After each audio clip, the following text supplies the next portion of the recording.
Okay. All right. Well, I say you're the real Greek freak. Yanis Varoufakis, for those of you who don't know, former finance minister of Greece, one of the founders of DM25, right? You're one of the founders of DM25. And Yes, also, right. fun fact that many people might actually really appreciate in our community, used to work at Valve and was responsible for the Valve economy. I don't know if people are going to like that about you or maybe hate you for it, but that is something that you participated in back when I guess Valve was a co-op as well. I don't know if it still is. It might still be a cooperative corporation. Not really. Valve today is very different to when I was there in 2011, 2012. I studied the economy and I had a great deal of fun doing that. But as it so often happens, the best intentions often evolve into lesser outcomes, more corporate outcomes. So I don't recognize that place the way it was back then. All right. Yeah, no, I mean that's just that's the corrosive nature of capitalism, I suspect. Even though Indeed. we're hot and cold on Gaben. That's what we call him here. We're hot and cold on him. We're hot on him when he decided to change the prices of video games internationally and adjust them to market rates and currency fluctuations in their respective countries. Turks love him a lot for that reason. But then I think he's changed on that front as well. I myself do love the Steam Deck. I ride for it. I use it on a daily basis as my daily driver. I don't know if you know what that is. The Steam Deck is a piece of hardware that Valve created. Of course. I think it's. What it was. What's up? Can you say that again? No, of course I know what it is, and I have to say that Gabe, because I know him personally, is a super smart person and a very sensitive person, and a person, whether you agree with his moves or disagree with his moves, his soul does not come from the United States. It's an anarcho-syndicalist soul that has emerged from the black and red movement in Spain without him even knowing that. But then, of course, when you're embedded in a multi-billion-dollar enterprise, as I said, the best intentions evolve into pretty terrible outcomes, if you know what I mean. But we won't talk too extensively on Valve, of course. Today, we're unfortunately talking about something a little bit more serious than that. Although we can get back to that, and I'll have you on as long as you want to be on. I'm a big fan of yours for many, many years. I oftentimes will paraphrase some of your quotes. Like one of my favorite ones is when you say "borders are a scar on the face of the earth." I love that one. I value your perspective quite a bit. I loved when you were talking about BRICS nations. I'm going to try to not be as big as a fanboy here about you in particular, even though. Just so this community understands, you guys in the chat understand. Like, I mean, I think that, Yanis is a legend. So let's talk about it. You were slated to speak in Germany recently in Berlin at a Palestinian Congress, right? It was a conference to speak out about the atrocities that are happening that Israel is perpetrating in Gaza, and the Berlin police came in and quickly, in a very Gestapo-like way, dealt with that. They refused entry into the country for I think it was Abu Ghassan Sita, who is a British Palestinian doctor who was early on in the Gaza Strip, operating in the Gaza Strip as a healthcare professional, and they refused entry into the country for him, and then they quickly and swiftly dealt with the conference. What do you think about what's going on in Germany, spiritually, holistically? What the hell is happening over there? To begin with, thank you so much for the kind words. I don't want fans, I want comrades. This is a struggle. This is not lifestyle. This is not show business. This is a major struggle for the spirit of humanity. And Germany is a battleground because, once again, a proud nation, a proud people, the German people, are being dragged by their political regime, not just the government, but the whole of the spectrum of the political personnel, including their media, of course. They're being dragged into yet another genocide in their name with their complicity, as if the genocide of the Palestinians, rivers of Palestinian blood, can wash off their guilt over the Holocaust. It can't. And this is why, months ago, together with the very brave comrades in Germany of the Jewish Voice for Peace, for a Just Peace, with whom we have worked to organize the Palestine Congress, along with Palestinian organizations, NGOs, progressive people who are not lulled into silence by fear or propaganda. We put together that Palestinian Congress. And since we are not in a great hurry, let me give you the background, because I think the background is important. Well before last week's Gestapo-like German police intervention, the first time I knew that there was going to be a problem with this Congress, which I was going to be a speaker, but I was also one of the organizers. It was about a month ago, because I received a very weird email from my German publisher, a very good publishing house called Kunstmann, who have published 6-7 books of mine in the past, have been very supportive, even in difficult times when I was the finance minister of Greece and I was clashing with the German government. So, decent people sending me an email, which was completely out of character for them. Essentially, they were telling me, as my publishers in Germany, to stay away from this Palestine Congress. That's a month before it happened. And it was weird because, as I've said, it was out of character. And secondly, why would they be doing this? How would they know about it? We had not even publicized it yet. You can imagine why. Because the police and the security forces had actually gotten to them, and they said, if you want to sell Yanis's books in Germany, you better persuade him to stay away from this. At the time, I didn't know that. I was simply peeved with my publishers, and I simply discontinued my relationship with them. Because when I said to them, hang on a second, you feel confident enough to tell me where to speak and where not to speak? And they came back with a second very aggressive email saying, if you want your new book, which is coming out in September in Germany, to do well, you've got to stay away from this Congress. It doesn't matter what the Congress is about, just stay away. And I just told them to F off, essentially. And I knew then that Congress would not go well. Now, at around the same time, I hope I'm not boring you with that. Just interrupt me if I'm going on for too long. British philosopher and filmmaker Raul Martinez has made a 6-part documentary on the economic crisis, and from the rise of fascism, on need for internationalism, and it features me. I'm the center of that documentary. Why am I saying that? Because Raul Martinez booked the great Babylon Theater in the center of Berlin to have the launch of the movie, of the documentary, and I was invited. And that was around the same time that my publisher were warning me against the Palestine Congress of last week. And to my astonishment, I found out when I arrived in Berlin that the police had threatened the proprietor of the Babylon Theater that if he doesn't cancel our event, then all sorts of horrible things will happen, because Yanis is an anti-Semite and a lot of anti-Semites are going to gather. And, thankfully, the proprietor of Babylon is a Jew, and a Jew who takes no bullshit. And he told the police to get, to stuff their their advice and their threats. And we had the regime, the launch of So I knew that something was afoot in Germany.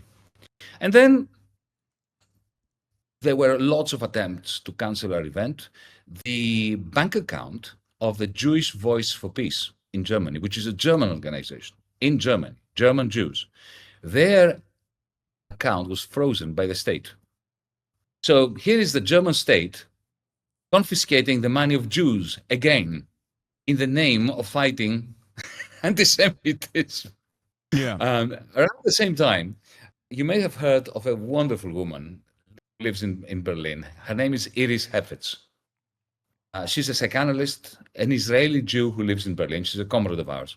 She staged a protest, a one-woman protest, I don't know whether you heard about that. It was a remarkable moment.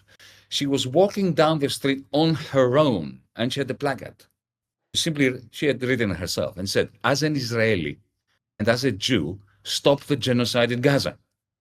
And a white Aryan German policeman arrested her for anti-Semitism.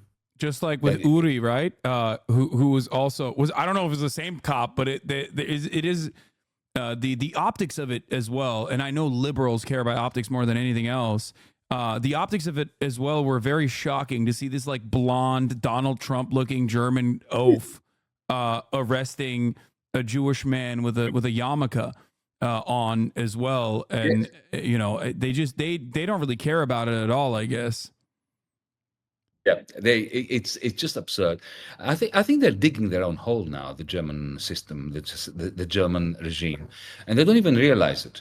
But that's another question. So let me end the long story as briefly as I can. So on the day of the Palestinian Congress, as you said, the Vice Chancellor of Glasgow University, who's a British Palestinian surgeon, not just a British Palestinian surgeon who has spent 45 days in the trenches, in the hospitals, operating on amputating people and so on. But also he is the Vice Chancellor, the President in American terms, of the University of Glasgow, one of the most renowned universities. So he was essentially deported back to Britain.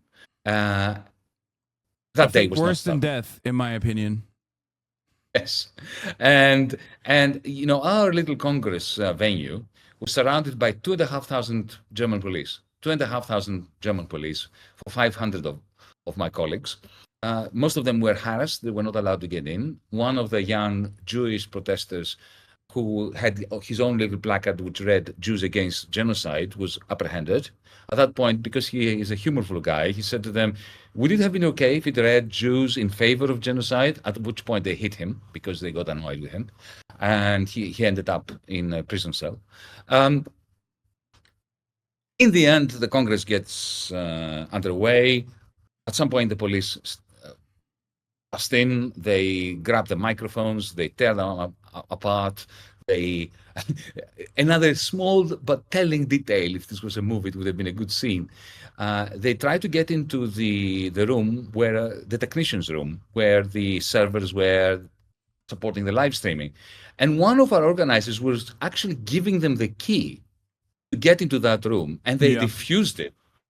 And they used force to break down the door instead, even though we were giving them the key. In other words, this was a declaration that they wanted force, they wanted violence, they wanted to create a climate of fear. Anyway, that happened about 30 minutes before I was due to speak over Zoom. I was here in Greece. And of course I couldn't because the live stream was discontinued. So what I did was, as I'm sitting here talking to you, I recorded my speech on my computer. I uploaded it on my blog. And clearly the authorities were not particularly pleased by that.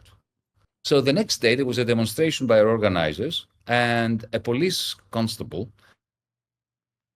approaches our organizers and warns them against my voice being heard over the loudspeakers of the organizers, because there was an order by the Ministry of the Interior to ban me not only from entering the country, but also from entering the country digitally or through audio files, even if they were pre-recorded, which, you know, the mind boggles.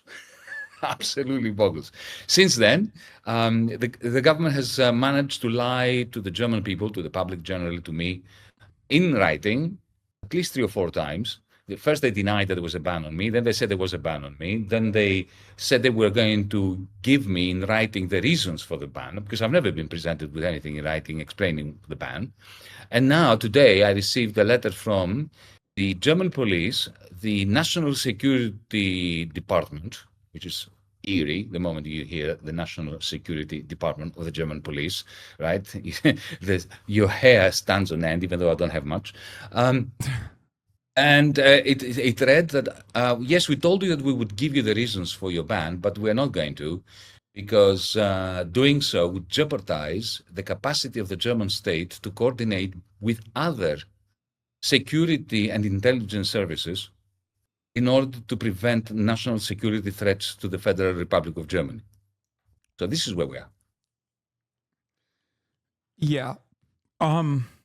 Similar thing has occurred here in the United States of America and has occurred time and time again. Maybe not to the same severity as the German government, because we do at least have like freedom of speech, which the way that people advocate for it is oftentimes for opening up spaces to more reactionary thinking and more reactionary thoughts. But in some respects, there's a little bit more of an allowance for, I guess, radical outside of the box thinkers under normal circumstances, like criticism of Israel do not get met with, in normal circumstances at least, do not get met with criminal liability, criminal punishments. However, our universities, which are supposed to be battlegrounds for free speech and ideas to test their mettle in the marketplace of ideas, have seemingly shut off one type of information from public discourse pretty desperately. An example I obviously would like to bring up now is Columbia University. I don't know if you're familiar with what's going on with the student protesters out there. They disbanded a lot of the groups, including Jewish Voice for Peace, and they suspended a bunch of students, including overnight taking away their access into residential halls, leaving them stranded in the middle of New York. And also on top of that, mass arrested a bunch of campus demonstrators. There's another example from USC with a valedictorian who, in almost an incredibly ironic way, a valedictorian who minored in, and this is the USC's own terminology for it, resisting genocide studies. Because at the USC, they don't, it's not just called genocide studies, it's called resisting genocide studies, which she had minored in. A hijabi student was denied her right to do a valedictorian speech, as is customary under normal circumstances, denied for security concerns, similar to what the German government told you. Of course, this is the very same USC campus that has been a hotbed of conversation about how Milo Yiannopoulos has to come on campus, and he did. Ben Shapiro has come on campus and delivered speeches with police protection, mind you. But of course, when it's a valedictorian who is going to maybe mention Palestine, well, that's too much of a security breach for the USC campus, for, I guess, USC donors in general and the alumni, that they had to cancel her speech. So the obvious hypocrisy was always pretty apparent to those who have been paying attention to the plight of Palestinians for many decades.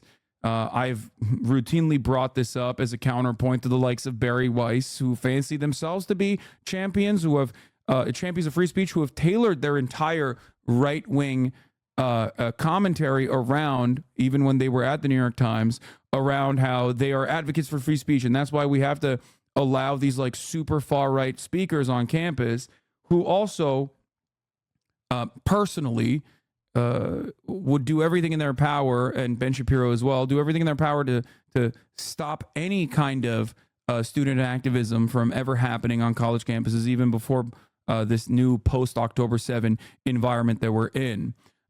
Going as far as collaborating with Canary Mission, which is a doxing operation, and utilizing the deans and utilizing university administrators to basically suppress any kind of pro-Palestinian sentiment. So, the situation has been really bad for a very long time. However, I guess one thing I wanted to talk to you about was maybe pulling ourselves out of this conversation for a second and thinking about a broader picture here, because things have been very different since October 8. Now we're in the 7th month of the seemingly endless ethnic cleansing campaign in Gaza, but public sentiment has shifted dramatically in the direction of recognizing Palestinians as humans, and also even, dare I say, advocating for Palestinian emancipation. What do you think about all of this? I have to say that the 7th of October, even though it triggered massive death and suffering. And that includes the 1,200 Israelis, but Yeah. now we have 35,000 Palestinians whose life has been snuffed out, and we have, in particular, the thousands and thousands of Palestinian injured children, no surviving parents. That idea, of kids surviving in the rubble on their own, burying their siblings with the rotting corpses of their parents in the vicinity. That simply surpasses anything that the human spirit can sustain. Nevertheless, as somebody who has been to Gaza in previous decades, who's been to the West Bank, who has seen the ironclad apartheid state in all its brutality, even when nobody gets killed, just watching a line of people trying to cross a checkpoint in near Kalkidia or Ramallah in order to go to the hospital, in order to go to their work, and to sustain the ritual humiliation of the agents of the apartheid state, which has been established now for decades. Before the 7th of October, let us not forget, 60% of children in Gaza were malnourished. That's before the 7th of October.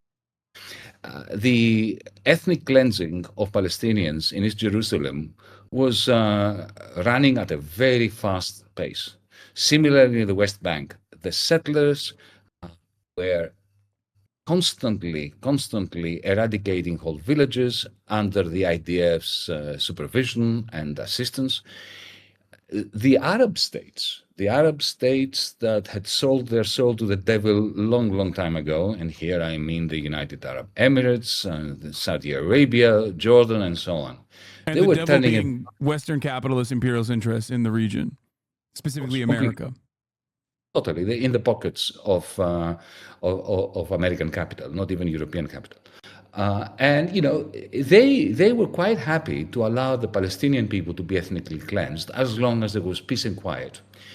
You saw that the United Arab Emirates established diplomatic relationships with Israel, no conditions attached regarding even a discussion of the so-called two-state solution.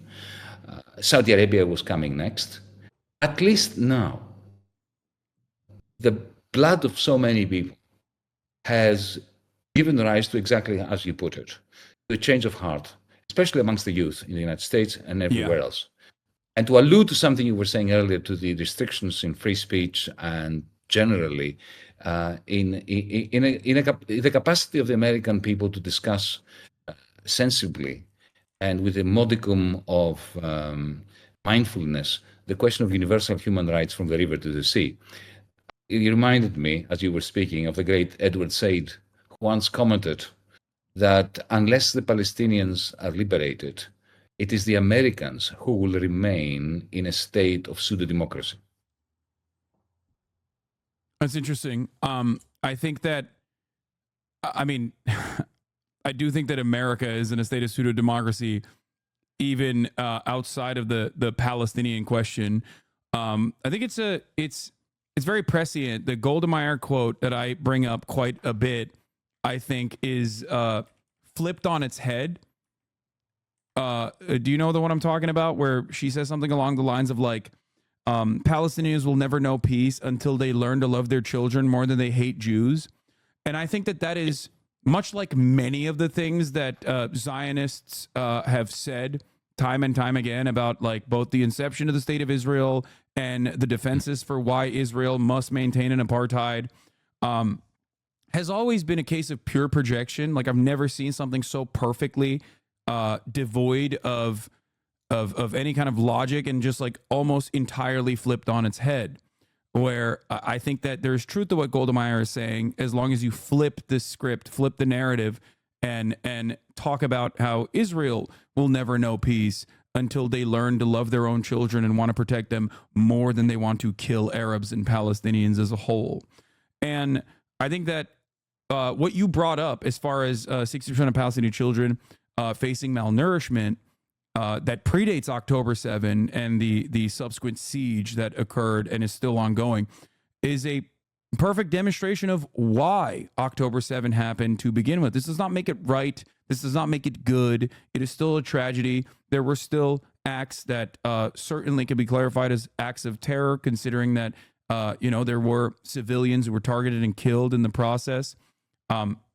However, while it was unprecedented, it was not unexpected in any sense of the word. You cannot push people into a corner, back them, jail them, humiliate them for 75 years, and expect them to be servile and expect them to not want to resist. It's a very normal human condition, something that gets lost in this conversation, I think. Having said that, however, I want to move on to, I guess, now that we've discussed the changing of the narrative, especially amongst the youth, some of the ways in which our organs of propaganda are reacting to that change. And I do feel like there's a sense of desperation here, especially as it pertains to like the TikTok ban. The TikTok ban has been a very pressing point of conversation. They've brought it up on numerous occasions. Now AIPAC has also involved themselves in trying to get TikTok banned. There was a leaked audio of the president ADL, which for those of you who don't know is the Anti-Defamation League, but I like to call it the Apartheid Defense League. Had been warning about how TikTok was brainwashing the youth into repeating Hamas and Iranian propaganda, as he said. Those were the words he used. And now American Congress, both for financial gain and also now as a matter of, in their opinion, national security, want to move the ownership of TikTok away from ByteDance and give it to the hands of a trusted American capitalist instead. Do you think that will? Do you think that there's any chance that something like this would pass? I mean, what does that say about American hypocrisy as far as free speech? What are your thoughts on that? Of course, there is a very strong chance it will pass. I'll be surprised if it doesn't pass. But Hasan, allow me, I need to make a point regarding the storming of the wall of shame around Gaza on the 7th of October. Yeah. Because one of the reasons why I'm being vilified and disinvited and demonized here in Europe, at least, is because on the 8th of October, I made a very staunch separation between two separate issues. One is the atrocities that were committed by members of Hamas against civilians. I condemn every single atrocity, whomever the perpetrator might be or the victim. But I've separated that strictly and staunchly from the resistance, the armed resistance to an apartheid system designed as part of a slow-burning, inexorable ethnic cleansing program, which involves creating, back in 1948, the open concentration camp, which is the Gaza Strip. Resistance to that wall, to that barbed wire, bringing it down, armed resistance to that is not only a right of the Palestinians who are encased inside that barbed wire, it is a duty. In the same way that prisoners of war, according to the Geneva Convention, have not only a right but a duty to try to escape, the 2.2 million Gazans have a duty to themselves to resist and tear down that bloody wall. That is a separate issue from the condemnation of attacks on civilians. I need to be very clear on this. Let's go back to TikTok. No, well, you and I are both on the exact same page. I always make this separation that, like, although terrorism is a political designation for non-state actors, regardless of ideology, regardless of what their cause is, whether it's moral or immoral, just or unjust, ultimately, the way I classify our understanding of what it means to do terrorism colloquially, I classify that as targeting civilian populations, regardless of, devoid of political ideology. I think that is the line that must be drawn in these circumstances. And so I do agree with you on what you said as well. That was something, I said something similar on October 8th as well. didn't stop everybody from still pouncing and saying that I love decapitating babies and that I am Hamasabi. Me also being from a Muslim background as a Turkish person, by the way, sorry, I am Turkish. I don't know if you know that, but I do know that. I say that in one. Listen, you and I are post-Ottoman. That's what we are. We share our post-Ottoman identity. It's true. My grandparents are on my father's side are from Selanik and Crete, actually. So although I've never been to Greece. We are a very good example of ethnic cleansing. The Greeks ethnically cleansed the Turks, and the Turks ethnically cleansed the Greeks. And the result was that we are both poorer for this. Yeah. Well, I mean, but also we do have a lot of shared history and shared culture. I always joke about how like it's impossible to distinguish between Greek villages and Turkish villages. The only major distinction is like language and religion, which seemingly are big barriers for a lot of people. It's a hang up for many people, even though we are obviously aligned as we're obviously aligned on class interests more so than anything else, as you and I both understand and recognize. Even culturally, I think Greek people and Turkish people are very similar. Food similar. People look the same. People have similar vibes in general. We are the same. We are the same. And I have to tell you that my Turkish comrades in Turkey, and I have a lot of them, who are fighting for the same causes that we are fighting here in Greece, you are fighting in the United States, and sometimes under harsher conditions, are the people that I admire the most. And unless we manage to join hands across the Aegean Sea, neither Greece nor Turkey will be free. Yeah, agreed. But yeah, going back to the TikTok ban, let's talk about that. Let me tell you about what I believe about TikTok. And this is something which is very close to my heart, because I've recently in the United States published, let me plug my recent book called Techno-Feudalism, What Killed Capitalism. In it, I delve into what I consider to be the most interesting economic and socio-economic transformation of the last 10 years. We have a new form of capital, which are called cloud capital. It's what lives in your phone. TikTok is one example, but so is Google, and so on and so forth. My hypothesis, Hasan, is that this is a unique form of capital. Capital so far, up until we had algorithmic capital, or cloud capital, as I call it.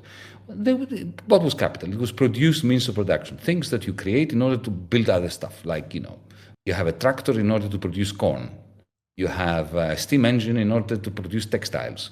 But with what lives inside TikTok, what lives inside YouTube or Facebook or Amazon.com for that matter, it's a produced means of behavior modification, not of producing anything. Jeff Bezos is not producing anything. He's just produced the capital with which he has created a fiefdom in which he encases buyers and sellers. He doesn't produce anything himself, but he charges 40% rent on the deals that are struck by buyers and sellers.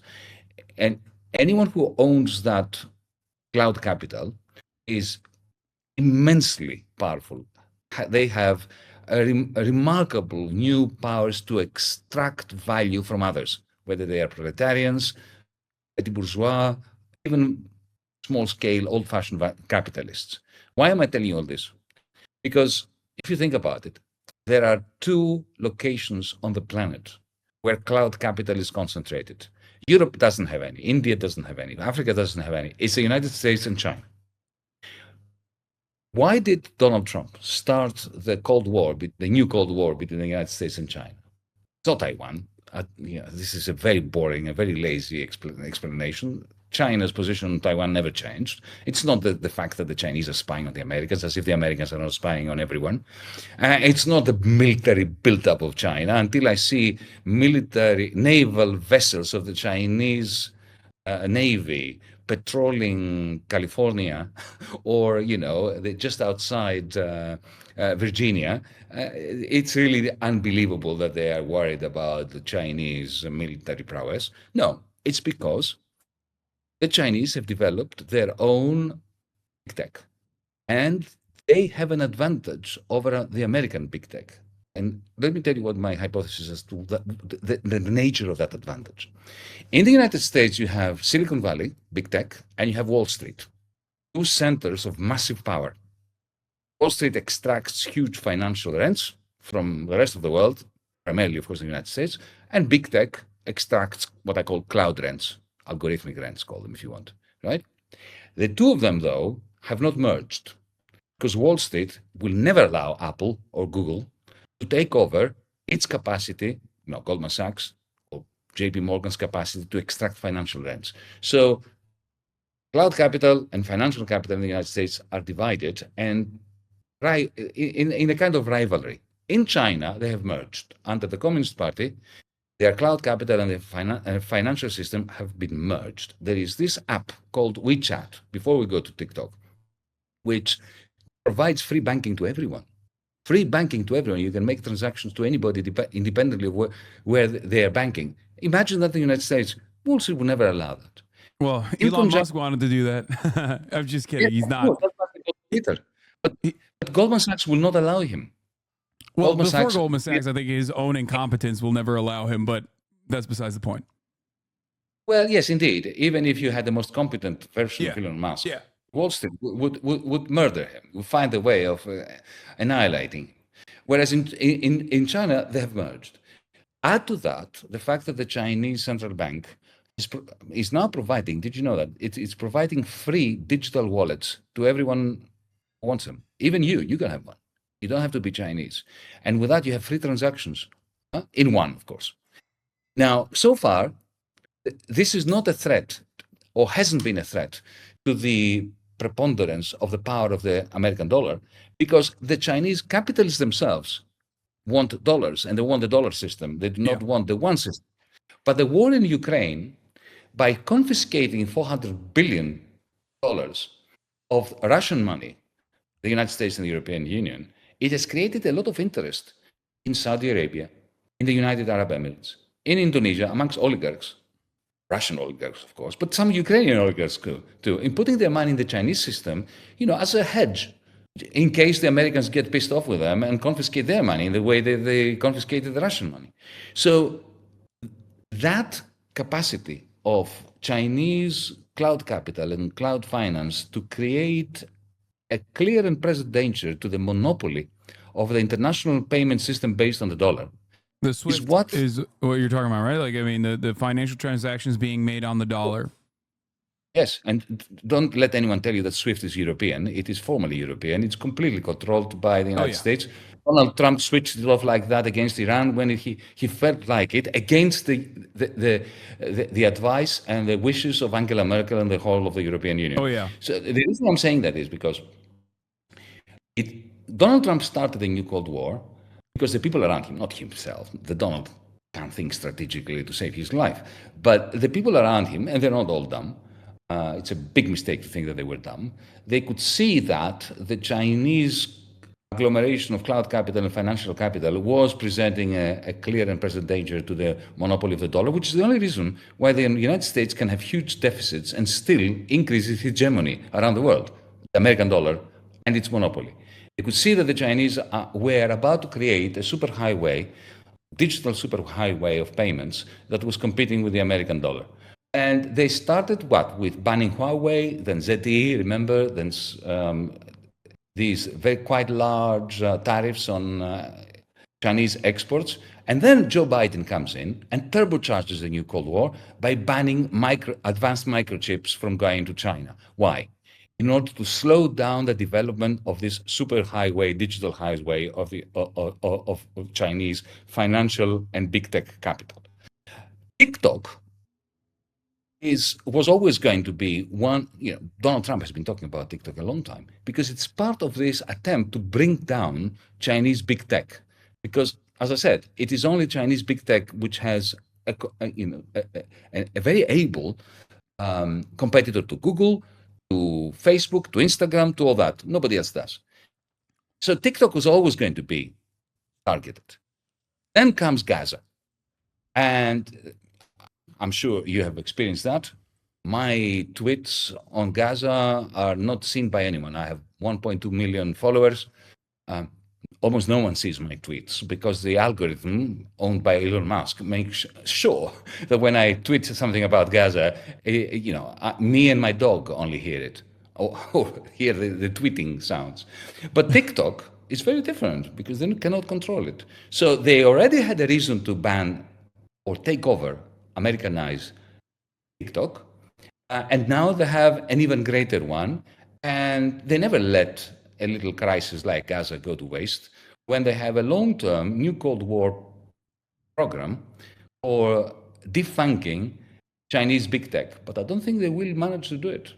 Even if they take over TikTok in the United States, even if they ban it, I think the United States establishment is on a losing streak.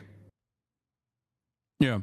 No, I absolutely agree. I think one of the reasons for that is because, and I guess I hate to admit this, but like the Dengist Gambit, as I like to call it, is a very successful one because the greatest weakness that Western liberal capitalist democracies presents is their actual biggest strength, the strength of like social liberties, civil liberties to a certain degree, of course, but more importantly, treats, the treat economy, as Matt Christman used to call it, of Chapo Trap House. The idea that like we love treats, and that is that has a sedating effect on all Americans, all people living in the Western world. That like government interference with our treats can never happen. That we will get very upset, especially here in America. Like a big part of the COVID lockdown protests originally were not on the virtue of like, oh, we can't get money, we can't work, but it was actually about like not being able to get a haircut, not being able to go to Applebee's. And while it seems really silly, I think that our appetite for that sort of thing was very, very usefully weaponized, I guess, in some respects, by the Dengist government at the time. And that paired up with obviously the interests of capitalists that were consistently in the face of profit rates declining, wanted to squeeze out as much profits as possible by outsourcing labor to China, which was going to be very cheap. So that I think was obviously very successful in bringing about this incredibly prosperous Chinese development over the course of the past couple of decades. And I think a very similar dynamic exists within TikTok as well. Obviously, social media is heavily regulated internally in China. TikTok doesn't exist in China. They have Douyin. They have a different version of TikTok in China. And yet, they have a very valuable Western-facing product that America only makes up, I think, like 10% of the market share on, which or the user base on. I'm sure that like they probably generate a lot more value from the American market in general. But overall, it has been phenomenally successful because it offers, in the simplest terms, what Americans want to see. It's very good at giving you exactly what you want to see. It's very good at being addictive. The lack of restriction and the lack of regulation that is at the core of, I guess, like American identity, American individualism, is what is inevitably causing our own downfall in many respects. If you were to think about TikTok as though it's like is a very successful product, a successful product that does not exist in China, and the very same product exists very differently in China, as a matter of fact. Does that make sense? Absolutely, absolutely. The small mercies in Western life that you describe as treats have always been marketized and commodified superbly by American conglomerates, whether this was Coca-Cola or McDonald's or Hershey's or whatever. We've seen this in Mad Men with Don Draper doing a fantastic job at commodifying all this. Commodifying nostalgia, commodifying the need for escapism and all that. Meanwhile, the deal between the United States and China that Washington understood as the backbone for the great friendship, the love-in between Washington and Beijing, beginning with Nixon in Beijing, the American authorities thought of it as a straightforward, old-fashioned trade thing. Aluminium is produced no longer in the United States, produced in Shanghai, it's shipped over, it goes through the process of the customs office. The American government can control the tariffs, it can control how much aluminum goes in, they can slow down the degree to, the speed at which aluminum is going into the United States. In other words, it's done under the terms of the United States. The Chinese capitalists producing the aluminum depend on the dollar. They keep their money in Wall Street. They buy real estate in Miami, so they are controlled. They are forced essentially because they have no other alternative to buy U.S. Treasury bills. Essentially, the Chinese profits become a fund, a slush fund for the American government to run large deficits. It's a beautiful deal for the United States. And it's not just the Chinese profits, though. This exists for every citizen, Sure. as long as they're rich capitalists. And the reason why I mentioned that is because there's a lot of xenophobia in America, and like the Chinese investments are still, I think, like 17 on that long list of other nations that like buy land or other nations that buy capital in general in America. There is very heavily restricted on what they can buy by the United States. They have to keep their money in the dollar system, but if they try to buy Google, they will not be allowed. Even the Japanese now are not allowed to buy US a steel Steel. company. Yeah. But here is the great contrast between aluminum, which I use as an example. I could have used cars, I could have used clothes, textiles, whatever. TikTok is very different because TikTok is not produced in China. TikTok is produced by you guys in the United States because the capital that is necessary to create TikTok is tiny.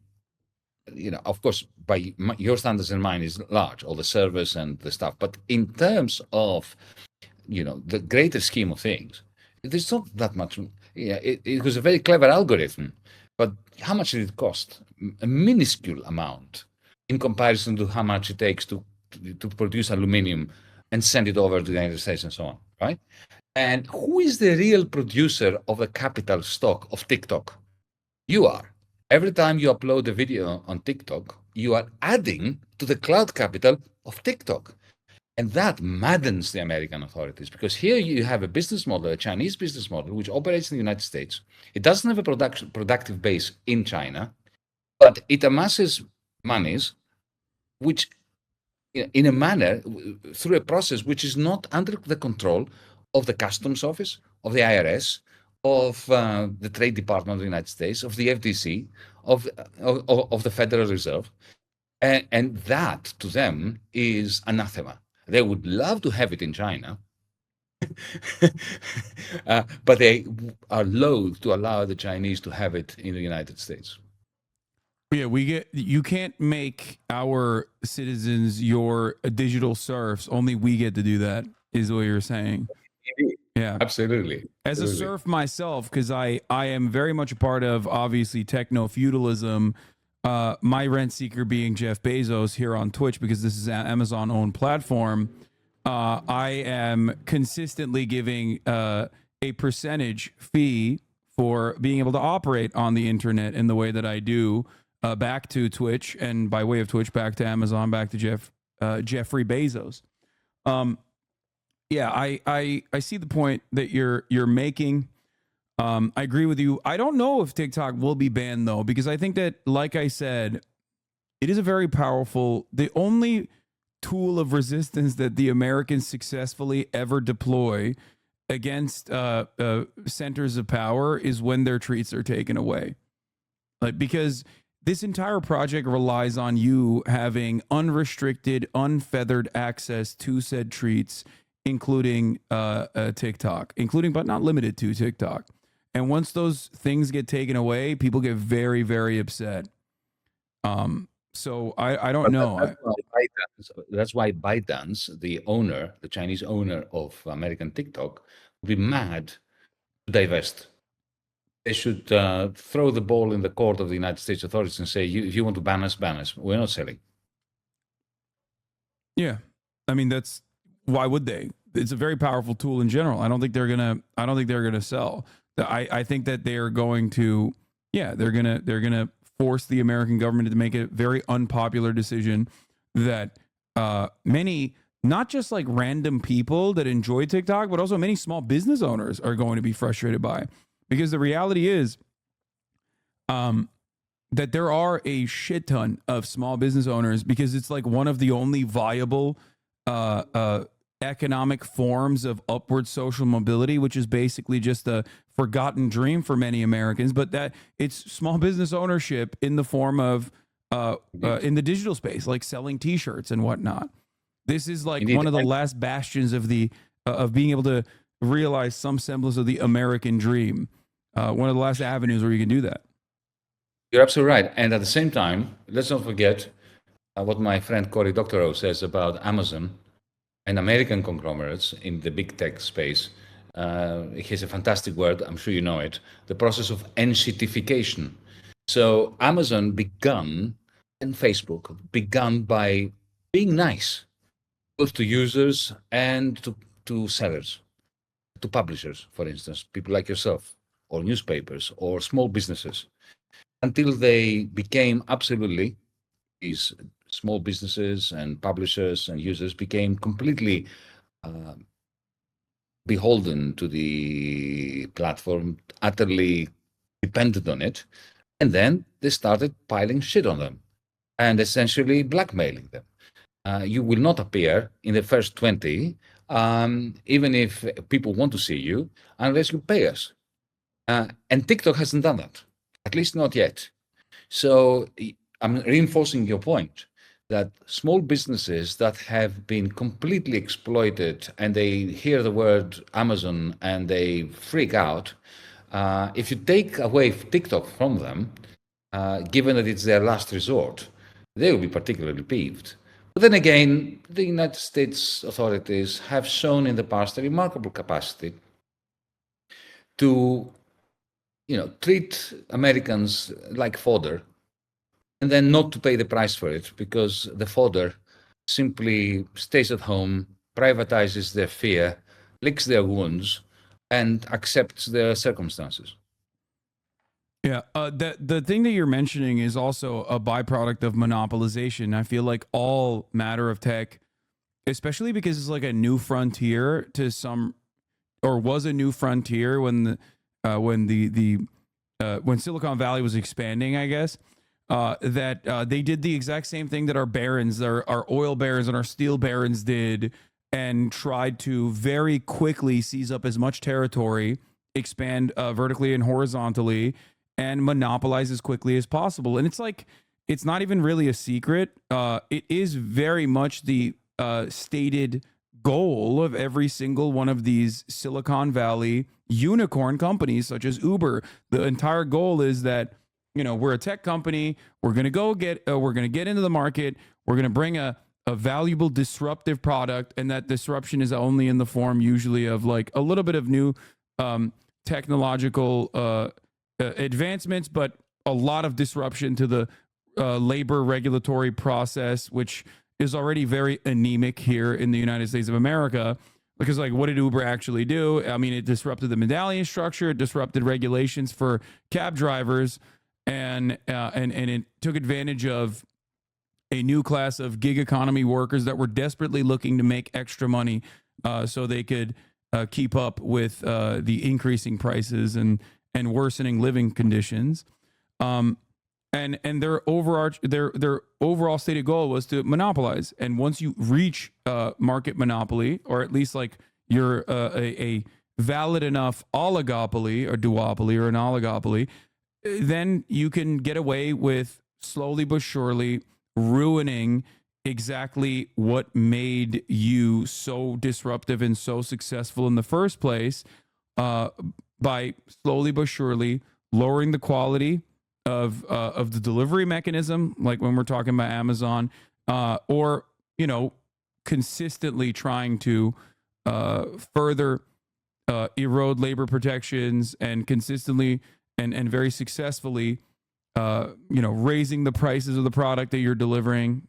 Still the same product, but now it's more expensive. So slowly but surely, just like moving the dial year over year and making the process more shitty for the consumer, and definitely way more shitty for the workers every step of the way that produce whatever the products that we're talking about.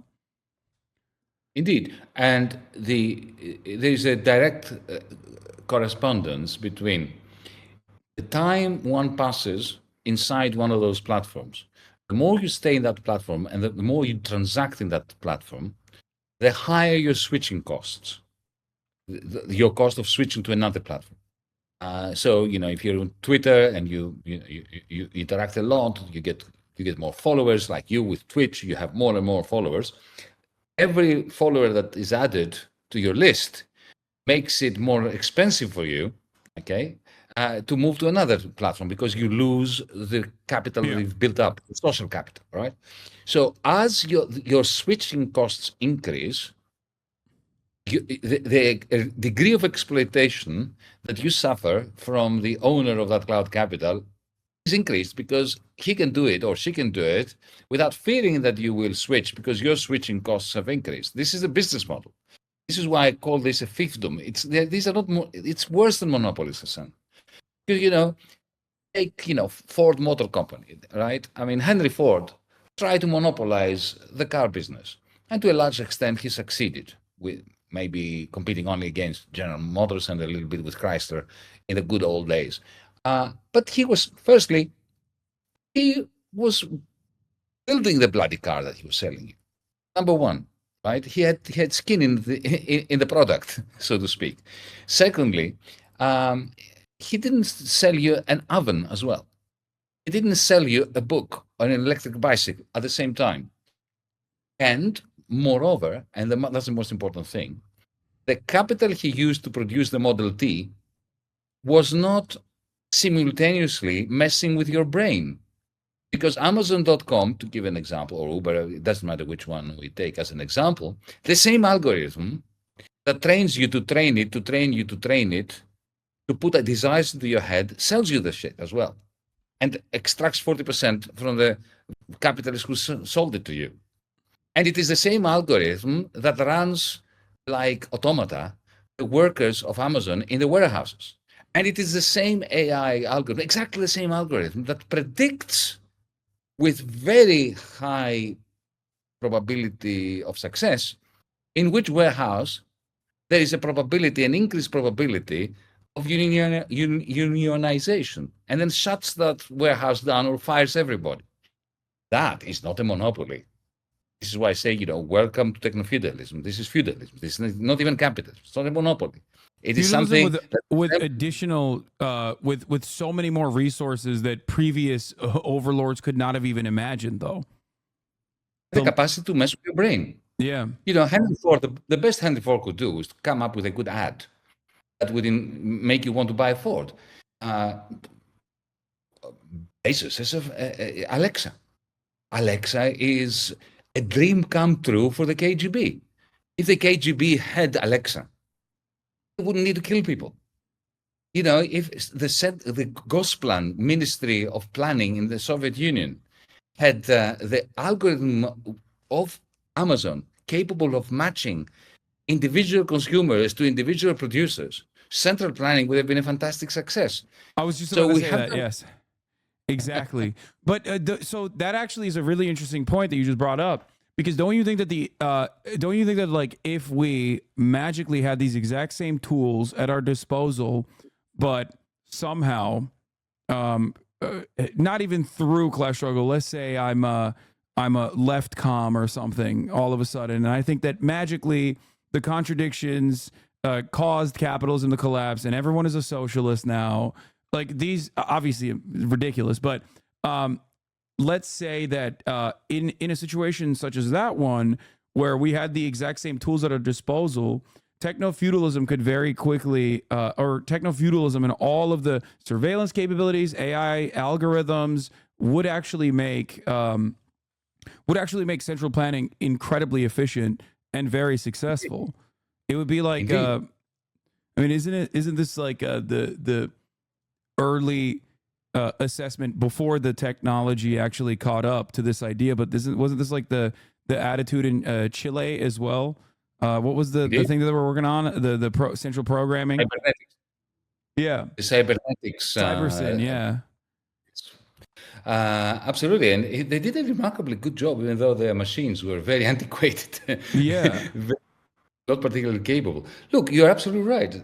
This is a good time to be a socialist who actually believes in central planning, but progressive central planning.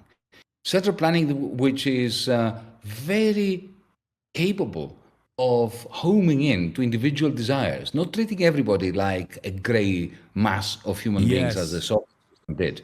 A libertarian Star Wars-like communism is now possible given the AI programs that are being developed. The problem is that because AI is owned by the 0.001%, it is being used in order to create something closer to Star Wars than Star Trek. A kind of empire striking back and creating one war after the other, both within our communities and between our societies. So the old lefty vision of grabbing the ownership of the means of production, but now it's not just the means of production or distribution or exchange, but it's also the means of communication, what I call cloud capital. Socializing cloud capital is the only way that the liberal individual can live again. It is the only way that we can be free. Otherwise our mind chains will keep us enslaved in the interests of the Jeff Bezoses and the Mark Zuckerbergs of the world. And once we have reclaimed our minds through socializing cloud capital, we can put it to work to create a new cloud capital commons. So imagine, instead of the algorithm of Uber being used to exploit drivers and users and our data and all that, imagine if it was in the service of a cooperative which owns the cloud capital and which operates on the basis of one worker or one driver, one share, one vote. And imagine that was the case in every enterprise, in every sector. Then we would have liberal capitalism. Communism. When you say libertarian, though, it's important to understand the distinction between you using the term libertarianism and what Americans understand. I don't think you're using it in the American anarcho-capitalist way. You mean libertarian in like the political theory. I use it in the old-fashioned anarcho-syndicalist fashion, where you see the problem with anarcho-capitalists is that there's nothing anarchic about them. Yeah, it's built upon an unjustifiable hierarchy. Obviously, the class dynamic there is like nobody can. Supposedly, they believe in freedom, but the only freedom they truly believe in is the freedom of conglomerates to enslave everyone. That's what the Millets of the world and the American libertarians. But for me, you see, I do believe in libertarian communism in the sense that it sounds like a contradiction. It isn't a contradiction. I mean, Karl Marx was clear in his hatred of the state. He said that under communism, the state would wither. He used the state in order to bring about something like a decentralized commons in which cloud capital and all other kinds of capital are utilized for the purposes of enhancing cooperation and shared prosperity. Well, I mean, I guess we deviate a little bit on that front because I do believe that this state is a necessity, at least in the early stages of transitioning into socialism. But we don't give it. I agree with you. Oh, okay. Of course we do. Yeah. I'm talking about the asymptotic case of where we want to get at. Yeah. So you brought up Millet, and I have a lot of questions that I fielded from my Discord, and there are a lot of fans of yours in my community, and they have actually surprisingly come up with really good questions unexpectedly. So I'm going to read one of them to you. This person says, considering your experience with the IMF and international debt negotiation, I had a few questions for you regarding the current state of Argentina under Millet's administration. By the way, before we get into that, also, if you could elaborate on your experience with the IMF for those of you who don't know, that could be interesting as well. Just briefly, what do you think future negotiations with the IMF will look like under this new government in Argentina? How do you think the IMF will utilize their leverage considering this administration's willingness to cooperate with their demands? What do you think a future administration's plan to tackle this debt should look like? Firstly, my experience, I was elected in 2015 finance minister of Greece at a time when Greece was, well, still is, but it had already begun back then, absolutely bankrupt. We were the most bankrupt European country. And there was already an IMF-driven program of massive, inhuman austerity for the many, and largesse for the oligarchs in Greece, and the oligarchs outside of Greece. So my job was to negotiate with the IMF, the European Central Bank, and I only had one objective. My own objective was to haircut, to delete a large part of the Greek debt, because if you're in debt bondage, then you simply have no sovereignty and you just don't exist. So that's my background. Milei, what's his negotiation with the IMF like? Well, it is a negative negotiation. It is the opposite of a negotiation. The IMF are complaining, and I've spoken to people in the IMF with whom I still have some contacts. They are complaining that he is doing too much of what they had asked for. So it's a bit like, me and you negotiating. I want to buy a house, and you're asking 500,000, and I'm offering you $1 million. That's Milei's negotiation with the IMF. The IMF asked for a little bit of austerity. He got them 3 times more austerity. So essentially, he's in a slash and burn mode of essentially increasing the poverty rate to 80%, destroying all social and economic opposition to the very few people that he serves, and essentially turning Argentina into a haven for hedge funds, for those who will plunder the country. They will dollarize the assets that they will plunder, and the people will be treated like surplus to requirements. A lot of them will have to migrate.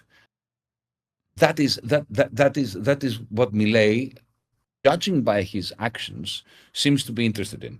Now, what should Argentina do? Argentina should default on its debts. And it was a previous administration, or 2 administrations before that had absolutely inexcusably, after it was all over, after the original default by Argentina had been accepted by almost everyone, including hedge funds, that cretinous government, the name of the president escapes me, who is now supporting Milei, essentially went to the IMF to borrow tens of billions of dollars in order to repay creditors who had lost hope that they would get their money back. And the only reason he did that, he didn't have to do that. The only reason he did it was because debt is power for the rich. He wanted his own government to be even more indebted in order to have an excuse for imposing more austerity on his people, because austerity for the many increases the bargaining power of the oligarchs.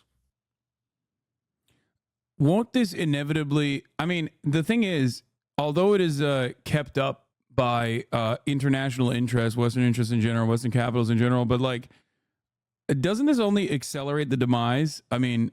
One thing that I see is that under, I guess, neoliberal regimes all around the world, one thing that we see is that the contradictions become more apparent to those in the working class, given, I guess, almost a century of Red Scare propaganda, and also concerted efforts from the capital owners completely gutting any kind of labor solidarity that could have existed, or any form that does exist.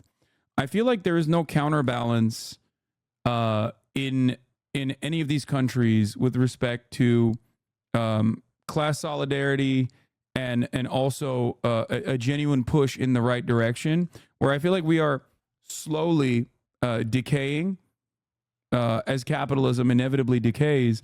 We are slowly decaying alongside it, and in prior instances, I guess given the way that the division of labor worked, given the assembly line structure that made it more permissible to do some kind of organizing to unite alongside our relations to the means of production, I don't see a very positive outcome in all of this beyond our at first creeping walk towards fascism, and now bouldering towards fascism that will inevitably restore order in the decay. Do you feel like I'm wrong? Is there a sense of, is there something to hold out hope for? We are on the same page. There is no guarantee whatsoever that the immiseration of the working class is going to create class solidarity and a rebound of progressive politics. I was young when Margaret Thatcher was doing her thing in the United Kingdom, even before Ronald Reagan started imitating her in the United States. I lived in the United Kingdom. We used to say, I remember when unemployment rose from 700,000 to 4.5 million in a year and a half. 700,000 to 4.5 million in a year and a half. Leftists like myself were saying, oh, well, that will teach the working class in Britain a lesson. Now they will have to respond. No, nope. They did not respond. They became more right-wing. In the end, they ended up becoming more nationalist, more xenophobic, or disenfranchised, or divided, or betrayed by their own political representatives, the Labour Party in the United Kingdom, the Democrats in the United States. Similarly here, our people here in 2015, when I was finance minister, put up a remarkable fight. And I have to say that I'm still moved to tears by the manner in which they embraced us when we were doing battle against the oligarchs, against the IMF, against the representatives of financial capital. 6 months into our office, my comrade, who was prime minister, essentially betrayed them, did a U-turn, overthrew the people, as I say, and signed a deal with the IMF and with the rest. And I was hoping, truly, as I did in 1981 when I lived under Thatcher, that the Greek people, the betrayed Greek people, who had shown such immense courage, would overthrow him in return. They didn't. As I said before, to use the same expression that I used in a different context, they privatized their fears, they privatized their despair, pure despair. They were depoliticized, they stopped voting. And in the end, when they voted again, it was only between two evils, choosing the lesser one in terms of who would give them $100 more a month in the form of some kind of humiliating benefit. That is why there is no substitute to democratic politics, to organizing, never accepting defeat. There is no final defeat. There is no final victory. There are no guarantees. We may lose forever, and in any case, we are facing a climate catastrophe. But as I keep telling my friends and my comrades, I know I'm going to die. That is no reason for me to wake up in the morning and not to have, vivacity and energy and try to make a good day of it. Yeah. One thing, powerful words. One thing that I wanted to tie this into was also brought up by some of the questioners in the Discord was anti-immigration. Anti-immigration is an issue that you and I align on. We're both internationalists, or I guess maybe even globalists. I don't know, whatever people consider. Internationalism is different than globalism. Yes, it's not about the extraction of natural resources from the global south and exploiting them for, developing cheap commodities, but instead about rising everyone up. But anti-immigration is unfortunately incredibly successful, even though, it's just incredibly successful. We saw Hillary Clinton look at, even after she lost the election, she didn't stop talking about this issue. And I remember her saying something along the lines of like, Europe needs to cave and capitulate to the right a little bit on their xenophobic sentiment in order to stay in power. Now, at the time, that was a message that was idiotic, in my opinion, and it still is idiotic. However, I guess, 4, 5, 6, 7, now 8 years later, that message has been heard by neoliberals who are center left or portray themselves as center left but are actually center right. Emmanuel Macron has pushed a lot of xenophobic sentiment, very anti-Islam. Islam is seen as like the new villains in Europe, even though they were, I guess, the old villains, the sick man of Europe, the Ottoman Empire, and the like. And it's creating ample ground for genuinely, openly ideological fascists to say, see, they agree with us that these immigrants are actually a problem and that we are the solution to that problem. These guys are fake. They're never going to be as cruel and as brutal as we are to the immigrants. We will be, however. And I think that xenophobia now is led the Democratic Party to also take a similar stance. I don't know if you're familiar, but Joe Biden has been advocating in the most idiotic ways possible for Donald Trump's own border wall, a comprehensive white nativist anti-immigration legislation, and trying to use that as like a political tool. And I think that the only lesson that Americans learn who are not super tuned into what's going on is that, like, yeah, immigration is a problem.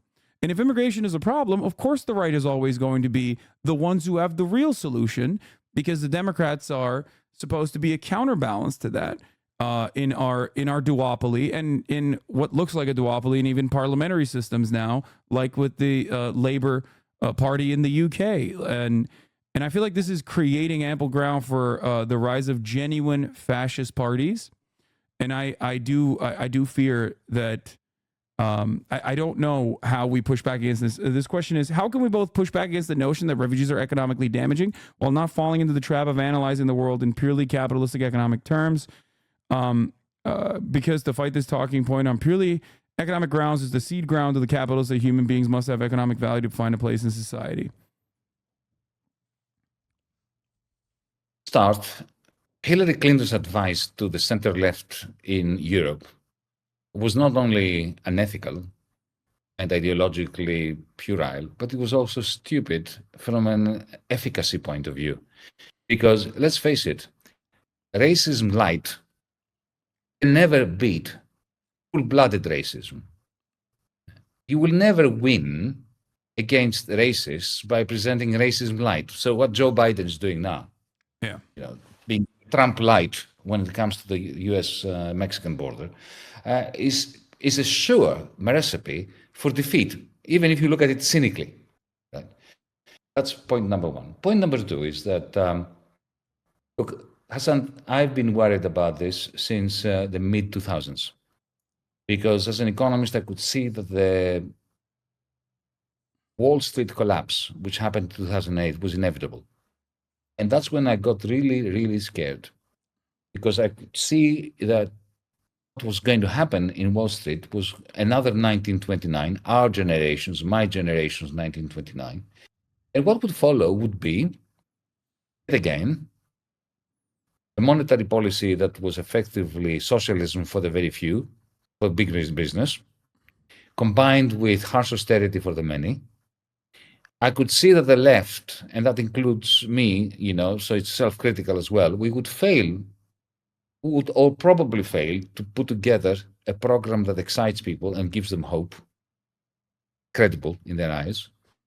And the inevitable result of the discontent that austerity for the many and socialism for the big financiers and the big business would create would be xenophobia, just like in the mid-war period. I wasn't sure whether it would be the Jews or the Muslims or the Greeks or the Germans that would be the target of the new racists, or all of them together. Sometimes, the Greeks hate the Germans hate the Greeks. Everybody hates the French. Anti-Semitism is always on the rise. Whatever happens, hating the French. Yes, indeed. I'm joking, of course, right? And this is exactly what is happening. Now, my third point, and this is a source of great pain for me personally. I've had massive rows with former comrades on the left, who, for instance, embraced an anti-migration argument, an argument in favor of walls, of electrified fences, of impediments to migration. I think I know who you're talking about, but I won't say. Yeah, let's not mention her name. But it's not just one person. Oh, Quite a few. I was thinking of a him, but okay, go on. All right. So let's not mention persons. Go on. And and sometimes they often try to couch this in Marxist terms. They even quote a letter that Marx had sent to somebody in New York, deploring the fact that Irish workers coming to the United States, to New Jersey in particular, and to New York City, they were suppressing the wages of the local proletariat. And they use this as a reason for creating walls, for stopping migration. But they never quote the second part of the letter by Karl Marx, in which he is very explicit. What he says is, because the solution is not to stop the migrants from trying to find a place where they can make ends meet, the solution is unionization of the domestic workers along with the migrants. Yes. Right? But my left-wing comrades, a lot of them across Europe and the United States, you'll find it's very hard to convince even members of the DSA community with whom I have a very good relationship, and I think very highly of them. It's very difficult. They're scared of coming out and say, you mentioned before, once when I don't remember, in some interview I said that borders are a scar on the face of the earth. It is very hard for them to say that. They feel that they are going to be very severely punished.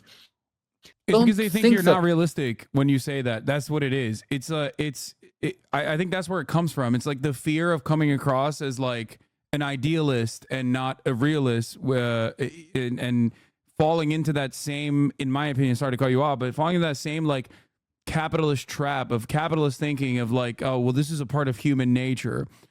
Just like greed is a part of human nature, but also a little bit of xenophobia is also a part of human nature. So like in order to gain more allies, like we need to be more pragmatic. And they find themselves unironically advocating for right-wing attitudes, reactionary thinking, in the throes of reactionary thinking. Except I think this is a very lazy form of realism, and it's not a very good and efficient form of pragmatism. Because, as I said, by being racist light, you don't win if you come from the left. You just lose. You lose whatever ethical grounds you were standing on. Yeah. That's the more calculating criticism. But more generally, we of the left have to understand that the only way we are going to succeed in changing hearts and minds is if we say what we believe in and believe in what we say. I have a lot of comrades from my party, Mera 25, here in Greece, who are running now in the European Parliament elections. And some of them say, who believe like you and me that walls are electrified fences are just an abomination and need to come down. They do believe it, but they come to me seriously now in our meetings, our comms meetings and so on. They say, but Yanis, look, try not to talk about migration, because this is our soft underbelly. This is where we lose points when you speak out against the fence between Greece and Turkey. Right? There's a big electrified fence now between Greece and Turkey, which didn't exist until a few years ago. Don't talk about too much. And I say, no, I will talk about it a lot, because this is how you distinguish yourself from the rest. And yes, even if what happened to our notion of investment? Now, what is investment? It is a capacity to suffer a cost today in order to gain something tomorrow. So even if I lose half of my votes because I say what is right, this is how you educate the public, and this is how you invest in a future in which the public is not scared to say the right thing. Yeah, you show them that. You give them, I think, the permission to be brave when you lead by example in that regard. When you show them that you're unafraid to say these things, many people will hear you, will listen to your reason, will also have that same shred of empathy, and will be courageous enough to also speak on these matters in a similar way. Indeed. And we need to do this when we are at our lowest ebb, when we are losing. Because if we don't do it whenever we're losing, that is when you have to build the foundation, your moral and ideological foundation. That's when you need to show that I'm not in it for the office, for the salary that comes with being minister or being secretary of state or whatever. I'm here because this is what is right.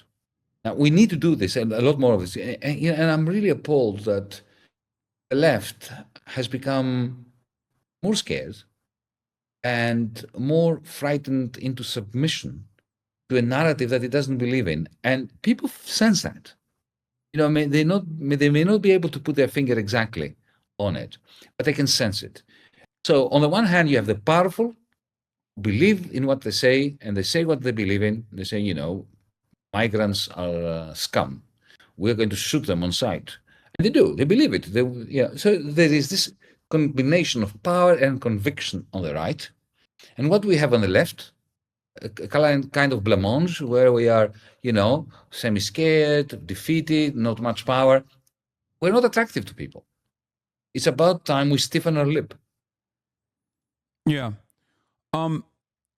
So I feel like you and I somewhat agree on the dynamic now, in the most reductive terms, being very similar, the political environment being very similar to the early rise of fascism after World War I. Internationally, we talked about the rise of fascist parties, the old fascist parties, as a matter of fact, with the exact same ideas coming into power in places like Italy, and growing its numbers in even places like Spain, and obviously AfD's rise to prominence in Germany.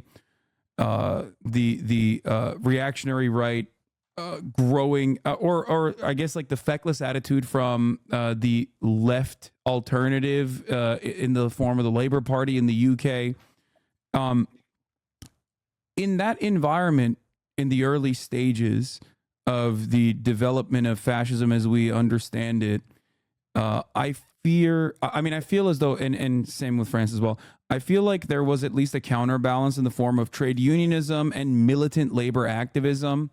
And beyond that, there was also obviously the USSR for all of its failures, right? And there were plenty. There was also I guess almost, and this is going to be not undialectical, but unmaterialist thinking here. There was some, it was almost like a spiritual beacon for many, an example that they could point to, that they could say, like, look, this is happening with many failures, certainly, but there's still something different out there.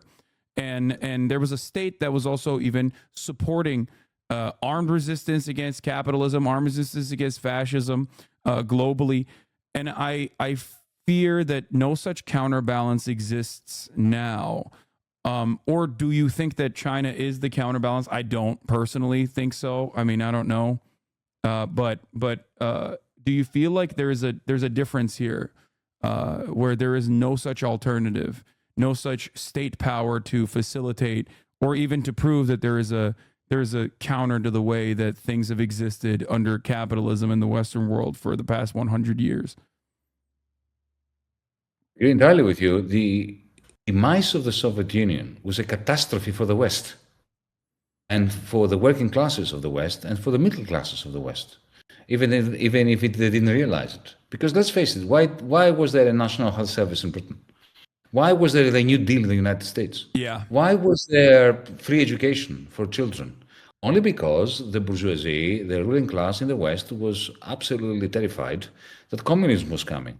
So these were acts of retreating in certain regards, so as not to lose power. And the moment you saw that, the moment the red flag came down from the Kremlin in 1991, all those were taken away. Suddenly, there was a rush to take away whatever benefits and public goods had been made available in order to prevent communism from coming to the West. So this is an interesting dialectical and a very delicious dialectical contradiction.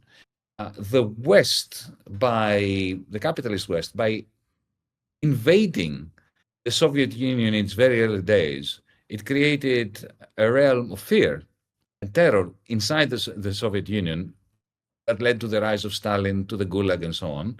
So the West caused the Soviet Union to become barbaric to a very large extent. But the Soviet Union civilized the West. that's Yeah. that's my way of thinking about it. But let me talk about fascism here. The fascism of the mid-war period compared to the fascism today, because there are many similarities. I made the point that our 1929-2008 paved the ground for the rise of the fascists that you refer to, the Orbáns, the Melonis, the Le Pens, the Alternative for Deutschland, the right-wing Brexiteers, Donald Trump, Modi in India, Golden Dawn, and the New Democracy here in Greece, and so on and so forth. But there is a fundamental difference. One you mentioned. There was a strong trade union movement in the 1920s and 30s, which doesn't exist today. That you mentioned, I need to mention it myself. But there was also something else. The fascist parties, because of the strong union movement and the strong left-wing, social democratic, communist parties, anarchists in Spain and so on, because of that, the industrial capitalists, the industrialists, financed directly the fascists. So Mussolini and Hitler would never have gotten into power if it was not for the big business, industrial capitalists, that actually saw in the fascists a bulwark against the left. Can I interject here as well? Because this is a complimentary point to the testament of the strength of militant labor movements, that the early fascists, before they completely openly subscribed to fascism, also portrayed themselves as socialists, or well, not real socialists, but like they used the very popular agenda of economic socialism, I guess, without actually ever subscribing to it, of course. But they still use that as a means to galvanize their base, or to bring more people onto their base. Something that I think Tucker Carlson has utilized as well, as a matter of fact, in American propaganda, where sometimes he'll say things where you're like, you're confused by, like, he sees the writing on the wall and will regularly use leftist thinking, economic populism. Donald Trump did this as well, as a matter of fact, like true economic populism, in order to develop a base of support without ever actually giving that base the things that he promised, and just only hyper focusing on the nationalistic components as a means of control. Indeed. Let's not forget that Mussolini started life as a socialist. Yeah. And he was the first political leader in Europe to introduce a fully fledged pension system, non-contributory pension system. If you read, and I had spent, prior to writing a book, 15 years ago, about Europe, I had spent a large and very painful part of my life reading everything that Goebbels had written between 1920 and 1933. It was fascinating. They were everything he had written was 4 pages. Everything was 4 pages. It had a 4-page format. The first 2 pages I could have written. The first 2 pages were a critique of capitalism, of financial capitalism, of bankers, of the way the exploitation of workers, the cultural aspects of commodification. I could have written. I wish I had written it. And then suddenly, so what do? We kill the Jews, right? That's the second, the bottom of the second page, or into the third and the fourth one. Okay? Similarly, Mussolini, if you read his speeches, especially just before he took over power, what was the deal, the covenant that he was presenting the Italian people? It was, you have been treated like shit. There are these rich bastards, the industrialists, the bankers, the this, that, and the other, that are selling out the country, and you in particular. And I'm offering you the following deal. You will give me absolute power, forget democracy, trade unions, voice, representation, and all that rubbish. You give me absolute power, and I will look after you. And indeed, he looked after them. He gave them pensions. He tripled the minimum wages. What Orban has done in Just Hungary, made the trains run on time, right? That's what they say. Yeah, but more than that, he actually gave money in the same way that Viktor Orban did in Hungary. He trebled the minimum wage first day. What social democratic government do you know that's done that? None, ever. Okay, so you're absolutely right. But the trade-off is no voice, no democracy, no representation. And then what these fascists used to do is then take the masses that owed them for having been looked after by them and sell them to the industrialists. Essentially, do a deal, a corporatist deal. Now, that was then in the mid-war period. After our generations, 1929, 2008, that didn't happen. And it didn't happen for the reasons that you have outlined. Firstly, we don't have the strong trade unionists, we don't have a strong left. The ruling class are not worried about the left, so they don't have to do any of this. But there is something else as well. The power has shifted away from industrial capital. The industrialists were no longer in control of capitalism. After the end of Bretton Woods in 1971, and by the time Ronald Reagan had taken over under the stewardship of the Federal Reserve by Paul Volcker, power had shifted from the industrial sector to the financial sector, to Wall Street, in the United States, but also in Europe, increasingly. So even if I made you president or prime minister in the 1980s and 90s, you couldn't do a deal between the working class and the industrialists because the industrialists didn't have the power, they didn't have the money. It was the bankers that did. And it is impossible to cut a deal between the financiers and the workers. Or today, the cloud capitalists or cloudalists, as I call them, imagine a government sitting down Jeff Bezos on the one hand and the precariat on the other and say, we'll cut a deal between you. It's just simply impossible. Physically, it's not possible because of the way that production, exchange, and distribution has been evolving due to technological change. So instead, the fascists put all their eggs in the basket of xenophobia. Okay, they cannot promise you to look after you. I mean, Donald Trump promised it and didn't deliver. And in the end, the only thing that really happens, the dynamic is this. They whip up discontent through the language of Carson, of Trump, of Meloni in Italy. They win power in order supposedly to serve the people, and then they deliver tax cuts to the very rich, especially to the financiers. And then at that point, they get blunted, their own power. So Meloni remains in power in Italy only because she's cut a deal with the establishment, essentially not to be different at all to the previous regime, to the Mario Draghi government, which is really interesting because it's a bit like what happened to the government in which I was minister. After I left, my former comrades that remained in government, who had agreed, they had effectively surrendered to the powers that be fully. They also did exactly what right-wing governments would have done, only with a left-wing tinge, a little bit of pink somewhere, you know. And of course, at that point, the system spits them out, vomits them out. And I think that these fascists will also be vomited out by the system that incorporates them because there is no industrial capital, there are no trade unions, and no government anymore has the capacity to cut a deal, whether it is a National Socialist Nazi deal or a social democratic deal. So I think we're done with all that. Now we have the radical center. We simply have a kind of feudalism with the mediocracy, the media autocracy, and people that are fragmented, precariat, cloud serfs, as I call them, cloud proles, the precariat. As far as China is concerned, because you mentioned China before, let me say that I think that China is a remarkable experiment. It's a work in progress.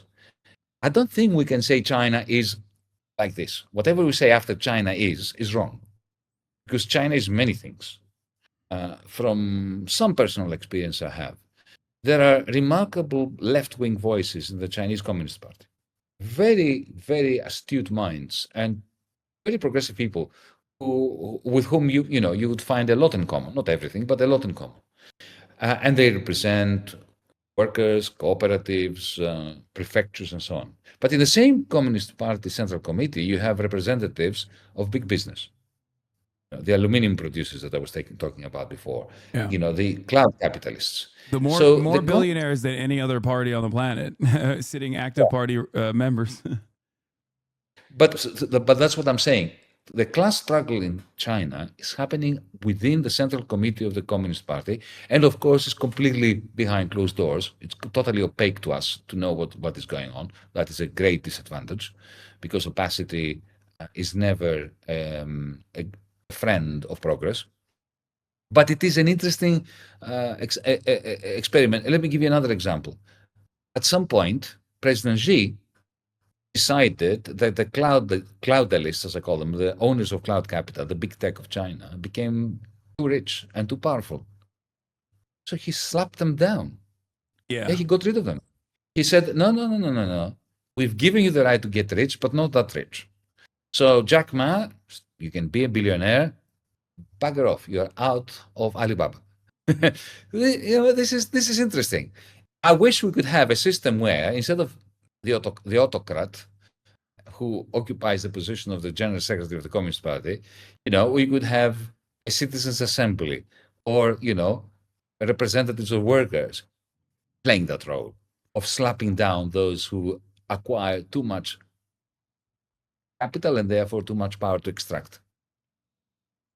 Okay, I agree with what you're saying. Maybe I also like the visually. I like the idea of like the Central Committee having closed door Maoist struggle sessions internally, where they're humiliating the counter-revolutionary billionaires potentially for engaging in counter-revolutionary sentiment. We have no way of understanding what the Chinese government is going to look like in the next 10 years, I don't think. That's why it's so funny when people always say like, oh, China is slated to collapse like tomorrow. Not understanding that like it's that you scoff at this as an economist, but the sentiment of those who at least like care to follow China, even from a negative perspective, is almost always what I'm describing to you. If you go on YouTube and you search China, there are a million essays. If you go on Foreign Policy magazine, even though their attitude has shifted recently, the party line. They are following the party line. This is the Washington consensus, the Washington party line. At some point, it's amazing. We don't need in the United States a KGB. We don't need a communist party or a capitalist party, a reactionary party, because it operates as if there is one. You don't actually. No, people do it for free. The beauty of America. There is a party line. Suddenly, they all become anti-Chinese. All the analysts who were proclaiming China as the great capitalist success story, suddenly they are dumping on it, all of them together. Yeah. And that is not because something changed in China. That's because there's a new line, a new party line. Yeah. It's very interesting to see that. I mean, that can be talked about in every respect of even leftist organizing. Something is like even when you look at the microcosm of like leftist organizing. In the past, we needed the American government needed COINTELPRO, right? That was a thing that the federal government openly utilized espionage to infiltrate leftist groups, to subvert them, and to cause division, and to either take over or eliminate them, right? And to spy on them and surveil on them. And yet nowadays, like, I don't think there is espionage of that sort. I don't think that the intelligence communities are engaging in that, because people do it to themselves anyway. People have adopted those aesthetics so firmly that like there is genuine momentum from those who consider themselves to be like leftists, who or consider themselves to be socialists of different varieties, constantly infighting and finding new methods of sowing division, wrecking in the old party terminology. We are engaging in wrecking behavior all the time without even recognizing that we're doing it. Mm-hmm. We're volunteering our views to the owners. But at the same time, I have to tell you that as somebody who has, and that is official, this is not my, it's not hearsay and it's not my allegation. I've got a three-point NSA tap on me because of my relationship with Julian Assange. That has been established in the Madrid court in Spain. I have to say that the national security apparatus of the United States, even though you and I are volunteering our data through Amazon, through Google, and so on, they do not rely on big tech. They have their own equipment, they have their own systems, because they understand better than anyone that their own power within the hegemonic space that the United States has created over the last 70 years depends on large-scale capital belonging to them. They believe in state ownership of cloud capital with them at the controls. They understand that. But they're still operating at the behest of capital owners, though, right? Like I feel like in the most reductive terms, like the Chinese government owns the corporations, whereas in America and in Western capitalist nations, the corporations still own the government. So all the decision making from the states, usually in the Western world, are done to advance the interests of the capital owning class as a whole. But don't deny agency to the agents. They have some agent. Let me give you an example. In the 1960s, the American car industry was in the process of being wrecked by Japanese imports. Oh, yeah. And the United States could easily have slapped tariffs to prevent Toyotas and Mazdas and Hondas from coming into the country, right? They didn't. And that wasn't because they believed in free trade, but because they had a plan for using Japan as a proxy for United States power in East Asia. And they wanted a very strong industrial pylon supporting the American dollar in East Asia. And they understood that fully well. I've read transcripts in the Senate, committee hearings, and so on and so forth. And because they had failed in securing China as a vital space where the Japanese cars would be sold, they had to absorb them into the United States. So they actually went to General Motors and they went to Ford and said, okay, listen, we are going to let them in. That will decimate you, but don't worry.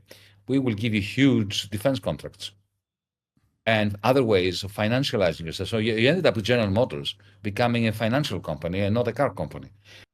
So that's what I mean. They serve the interests of corporate capital, but sometimes they go against what corporate capital instructs them to do, because some of the smarter people in Washington know the interests of corporate America better than corporate America does. Oh, yeah, no, it still serves, because what you just described is still obviously imperialism, which I believe is a necessity under capitalism.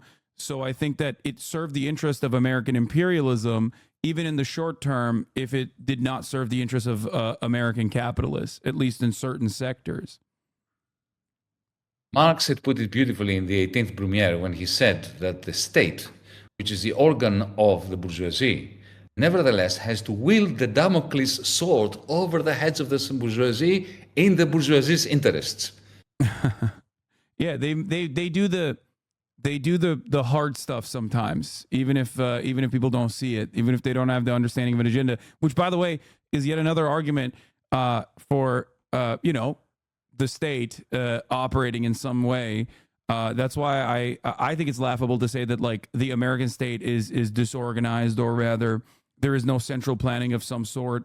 After all, our agricultural industry would not exist without severe subsidies, and that's a deliberate mechanism of the state to continue pushing in certain directions, whether it be our interest in fossil fuels, in the way that we subsidize our energy sector.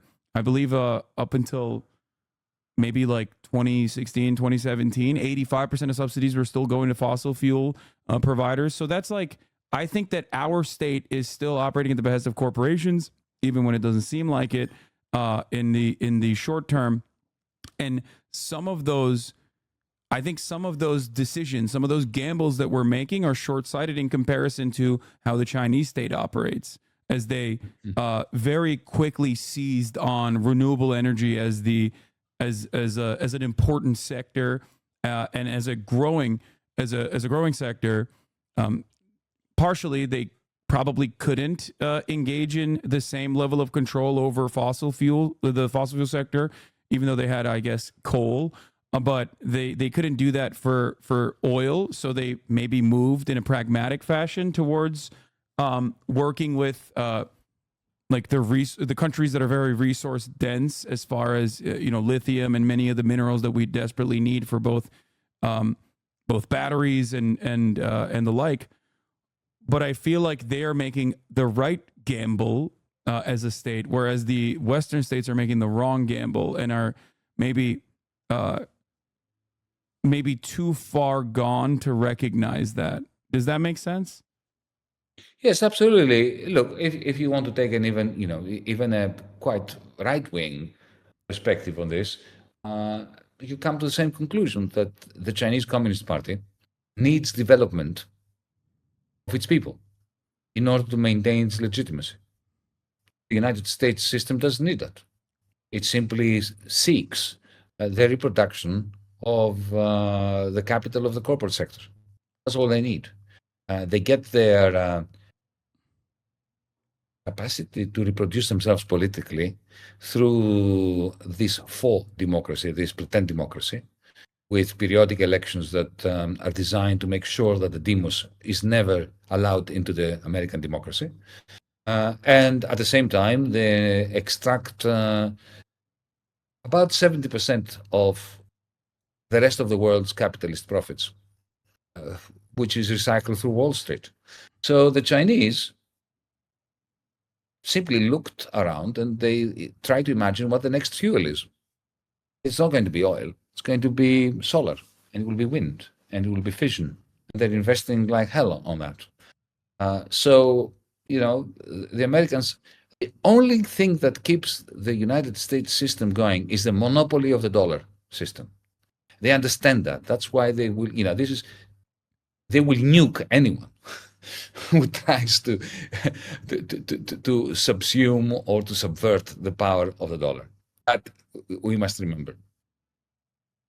So, speaking of de-dollarization, I guess I have heard some of the things you've said about BRICS nations, which I think is hailed up as an alliance that it will inevitably destroy American currency and the power that it holds. I am not as big as a BRICS believer as I feel like you aren't either, no. Especially considering that like this allegiance is not held by any ideological underpinning. These are countries that are even ironically in conflict with one another.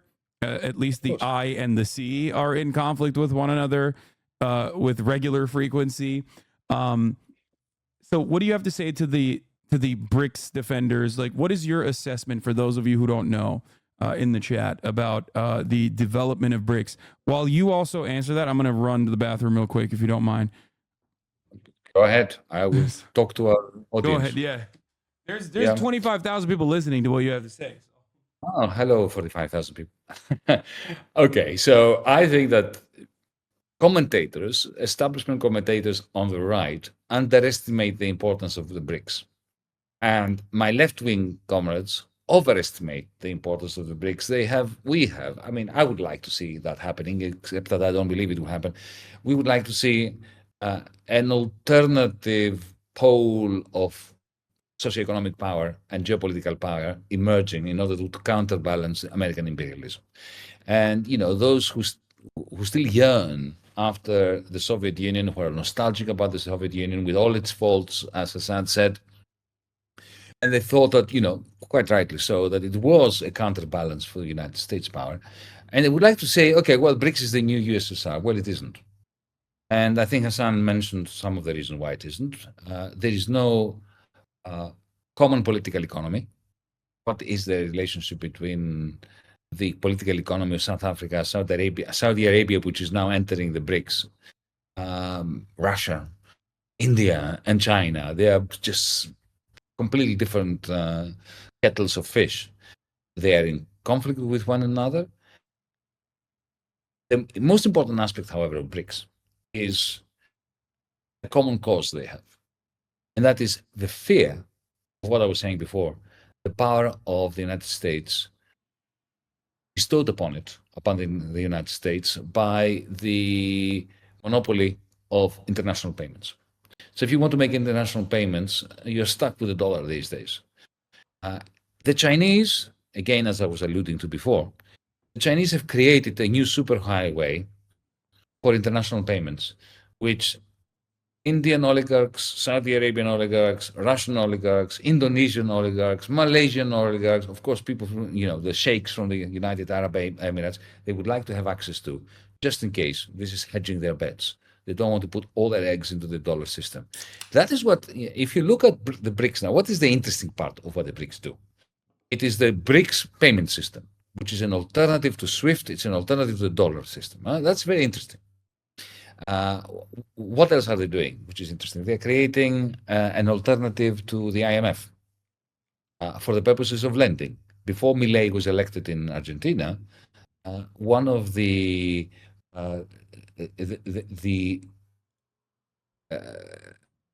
bonds that was maturing by Argentina, and Argentina had to pay to the IMF, was paid for by a loan granted by the Chinese government to the Argentinian government in Argentinian pesos, which meant essentially that the Chinese, who knew, of course, that the Argentinian peso would depreciate relative to the dollar, essentially they were taking the risk of the dollar of the Argentinian peso in repaying part of the debt of Argentina to the IMF. Now, why would the Chinese do that? It's not philanthropy.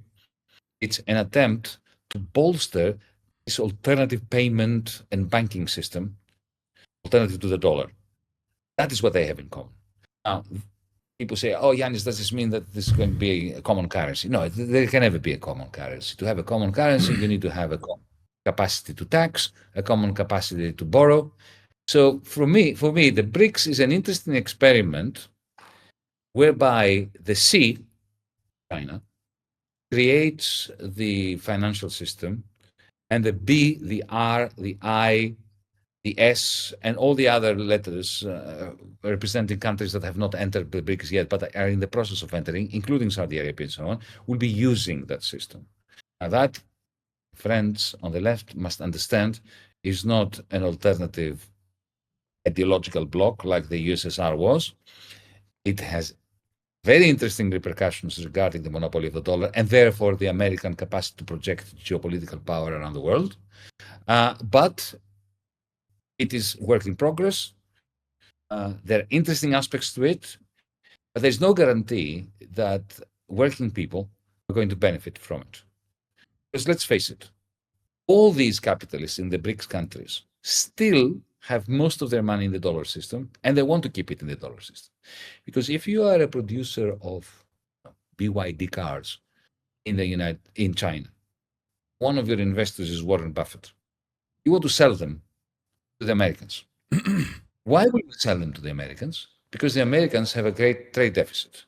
So the trade deficit of the United States is like a vacuum cleaner sucking BYD cars into the United States. And what do you get? You get dollars, right? So the BRICS payment system and so on for you is a backup mechanism, even if you're a Chinese capitalist. This is what my friends. That is, yes, this is what so unless the working class of China appropriates control of the BRICS payment system, it's good that the BRICS payment system will be created. But then we need the second step. The working class of China, of India, of South Africa and so on, to appropriate this BRICS payment system and make it work for them, not for the capitalists.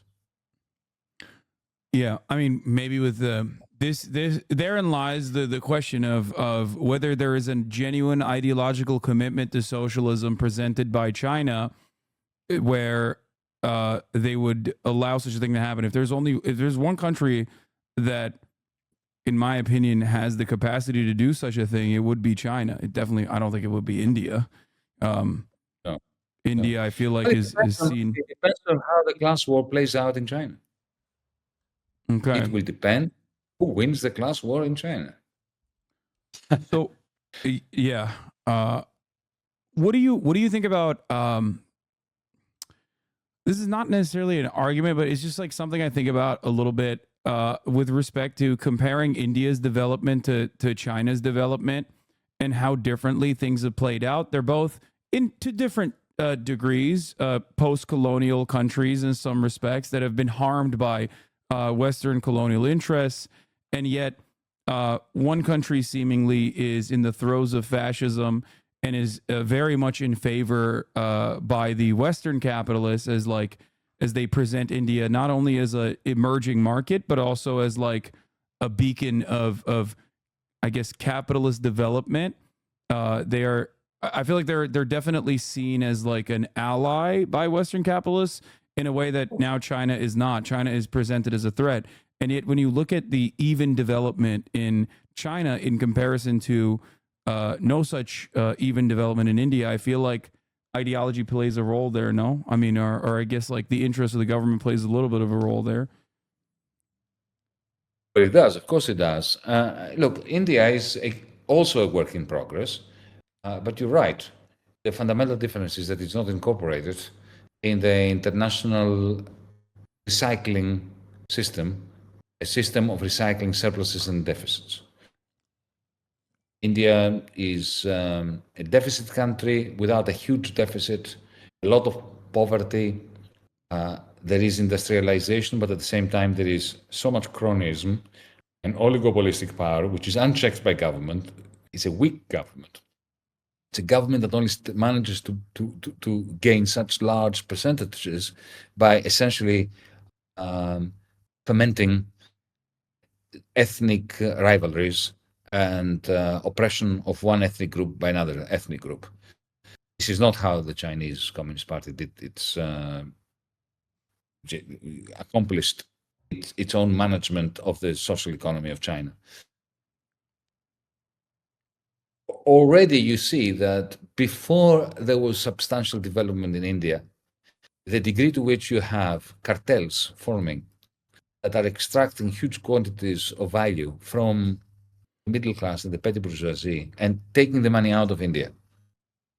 For instance, buying the government of the United Kingdom as well as its industry. Jaguar belongs to the Indians now. And diversifying around the world before, not like the Chinese who created a very strong industrial matrix with all sorts of products becoming very competitive across the world, and then extending its power or spreading its wing outside of China.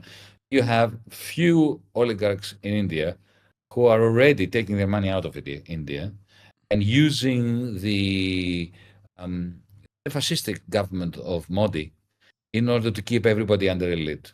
So the developmental power of India, which is great, is not being harnessed. Not yet. And the political game and the way it plays out is going to be essential in determining the chances of India, of the Indian working classes, for a modicum of shared prosperity, which the Chinese have succeeded in acquiring.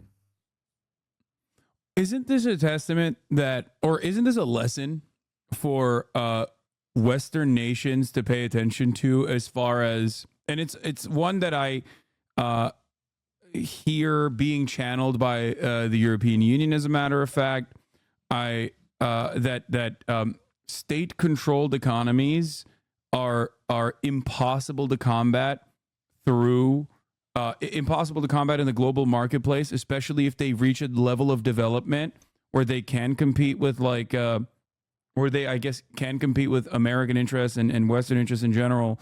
That it is virtually impossible to go up against them because of how much control they have over their industrial output. Like they're not as weak and susceptible to the boom and bust cycle that capitalist forms of governance are. One example I'll use, I guess, is the like you mentioned, the BYD cars, right? Electric vehicles are just far too cheap for European industry to compete with, and this has become such a obvious. This has become such an obvious issue for Europe, possibly led by the German industrialist interests here, to put an end to the almost invasion of very cheap, very affordable Chinese electric vehicles. I remember. I mean, I think. Well, someone in the chat just linked this as well. Janet Yellen talking about China's overproduction of clean energy goods need to be mitigated. And I think the EU said something along the lines of we have to do something about like subsidizing Chinese EV development because they are absolutely gutting our gutting the space that we had assigned for European car manufacturers. Okay, let me add to what you said and then take a position. Before 2009, 2008, 2009, the line across Europe, the party line, and to a very large extent in the United States, was that China can never be a threat because even though they are very good at copying what we do and our technologies, it's a good place to subcontract our second-rate production lines because they can produce en masse older technologies. Because they are a centrally planned, communist-led government, they can never innovate. And then they innovated, and then they changed their tune. Yeah. But beyond that, it's not that the Chinese innovated. After the 2008 financial crash, when we had, in April of 2009, the great and the good of the G7 presidents and prime ministers and central bankers gathering in London under the chairmanship of Gordon Brown, who was the Prime Minister of Britain then, in order to decide to agree amongst themselves the great bailout of the bankers. They printed $35 trillion between 2009 and 2020, and they handed it over to the financiers. And at the same time, they practiced austerity. So if, let's say you are Volkswagen in Germany, the phone rings and it's Deutsche Bank. We've just been given a few billion from the European Central Bank just that day to disperse, to lend. You're Volkswagen, and your bank is giving this money away to you for free. Take billions, take it now. Billions, no interest rate. Why would Deutsche Bank give it away for no interest rate? Because it was getting it from the European Central Bank at negative interest rates. So Deutsche Bank was making money by giving away money, billions, for free to Volkswagen, right? But the people in Volkswagen, who are not stupid, right? They looked at people around Europe who were hit by austerity, and they were impecunious. They said, yeah, as if we are going to invest in new EV vehicles, the equivalent of Tesla, or fancy new cars, products, whatever. These people won't be able to buy it. So they took the money from Deutsche Bank because it was free, and they took it to the Frankfurt Stock Exchange, and they bought Volkswagen shares. That's not investment. So to cut a long story short, Hasan, between 2009 and 2022, there was no investment in Germany. Zero. The thing that you just mentioned is a product. I mean, is a financial tool that I here in the United States of America am, of course, very familiar with, considering that has been the entire financial transaction for virtually every single massive American corporation since the Reagan era. The process that you described being illegal before the Reagan era, stock buybacks. Yeah, that's what they did. So they didn't invest. Meanwhile, the Chinese were investing as if there is no tomorrow. They boosted their gross capital formation, the actual percentage of income invested, from an already outrageously high 30% to 50%. They built 22,000 miles of superfast trains. They invested massively in battery technology, right? So today, they can produce a remarkable car that is better than Tesla, for $30,000. Not saying much. Tesla sucks. Sorry. Right? So Volkswagen, who has no access to rare earths, no access to battery technology, they have to buy all that from China. They cannot compete, and then they're kicking and screaming, blue murder, that the Chinese are practicing, they're using unfair trade practices. Rubbish. They haven't been investing for 2 decades while you were asleep at the wheel doing share buybacks. No, absolutely. Yeah, this is very interesting to think about. Okay, I've had you here for 2 hours now, 2 hours plus, and thank you so much for all the time you gave this community. I have a couple last questions. Let me think. There was another thing I wanted to bring up here. I think it was not about investment, but shit. The conversation about stock buybacks just broke my brain a little bit. People want me to ask you about loot boxes and what you think about. There's a lot of Steam Valve interest in this community for understandable reasons. This is this is a gaming platform that we're on primarily. U.S.'s economic allies? No, that's not what it is. Yeah. Okay. What do you think about loot boxes? I don't know much about it because you see, I cut my links since I left there. My job, let me tell you what it was. My job was to study their economy. They had no idea of how that economy worked. It had spontaneously emerged. They had never planned it. They had never designed it. It was just a perfect example of what Hayek referred to as spontaneous order. And I went there, tried to study the dynamics of price formation, of the probability of bubbles inflating and then deflating very suddenly and creating damage to the player community, how the trading rooms should work in order to minimize the costs of subterfuge by people who were leaving and going to eBay. I spent there 1 year. That's what I learned. And then I moved on. Then I had to negotiate with the IMF as the failed finance minister of the most bankrupt European state. Okay, let me ask you. This is silly questions. Now, what do you have to say to those? I personally think this is a very reactionary response to anyone and everyone that is even like remotely presenting of like progressive causes. But one thing that we see in the United States of America is this notion that socialism implies that you have to live a very ascetic lifestyle, that socialism and success are not aligned with one another. You brought up something inadvertently without even probably realizing, but you said, what if I'm selling you a house for $500,000? You're selling me a house for $500,000 and I'm offering you $1 million.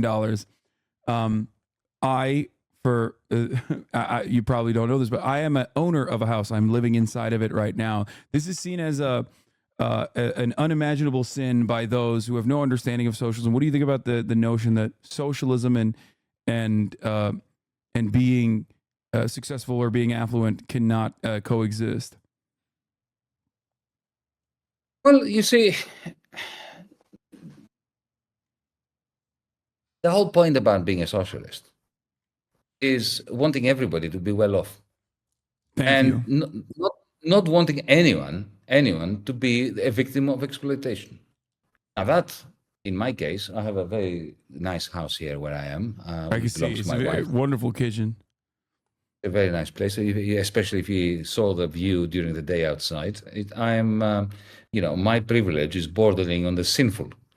The question is, are you prepared, if needs be, are you prepared to downsize, to give it up, so as to live under circumstances of shared prosperity? And the answer must be yes. Yeah. And it is yes. Do I feel guilty that my income is above the median income? No, because I don't think socialism would be promoted if I fell below the median. If it were to be promoted, I would do it. And one final point. We Marxists, we are not against the products of capitalism, of the production line.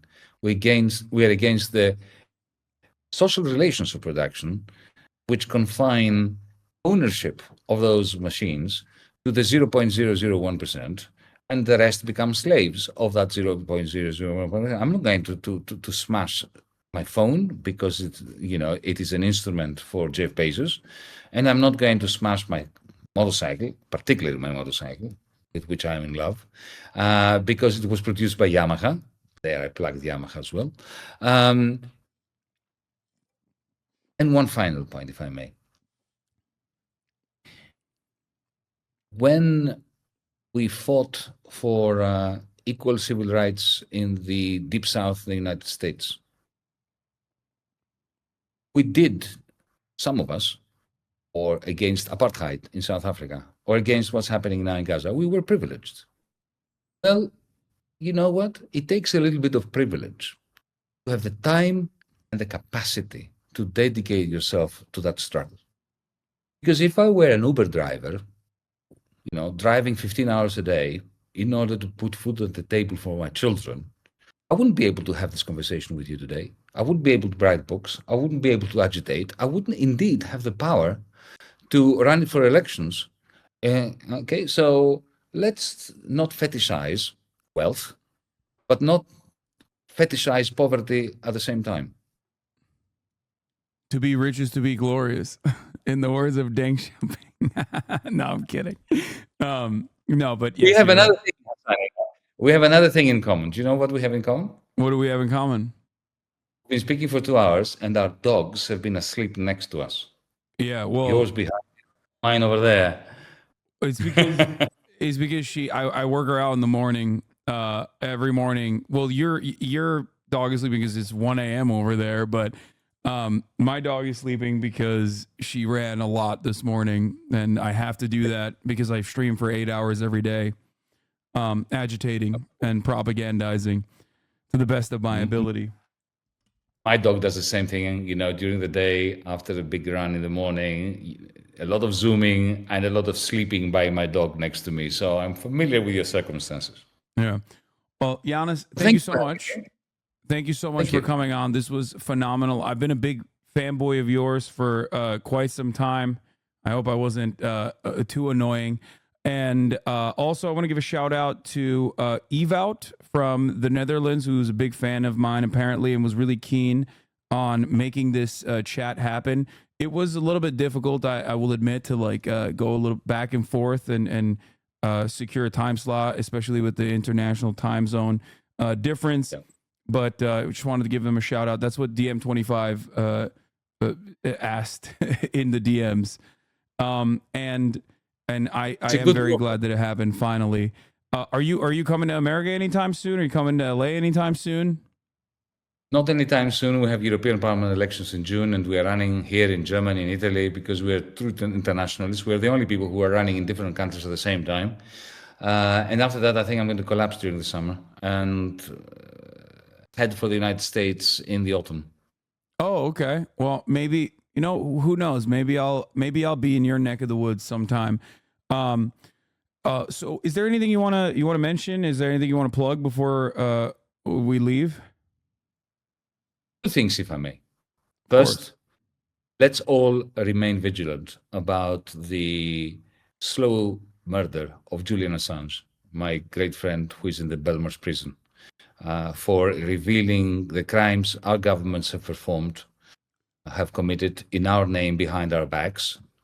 And secondly, let me say that next week I'm going to go to your town in Istanbul. Oh, wow. Okay. Speak to comrades there. And I think you and I should join forces, amongst other things, in order to bring about greater solidarity amongst progressives in our two countries. I agree 100%. As long as you give us baklava, as long as you say baklava is Turkish. Baklava is in Greek as well. We have the same word. Oh, no. All right. Well, thank you so much for coming on. This was wonderful. Have a good one. Yep. Bye. All right. That was Yanis Varoufakis, ladies and gentlemen, boys, girls, and MBs. Hasan collab tracker updated here. Let's look at that real quick. There it is. Some of the other fraudulent balds who have refused to come on the broadcast in comparison to our favorite Yanis Varoufakis. That was awesome. This is one of those moments where I have to be a little lame about it, but like, I mean, this is someone who I've read, who I've been watching for many, many years. And the fact that I have an opportunity to be able to have a conversation almost as peers, as comrades, as he said, is really, really remarkable. Oh, yeah. Yanis Varoufakis is incredible. And I'm really glad that he came on.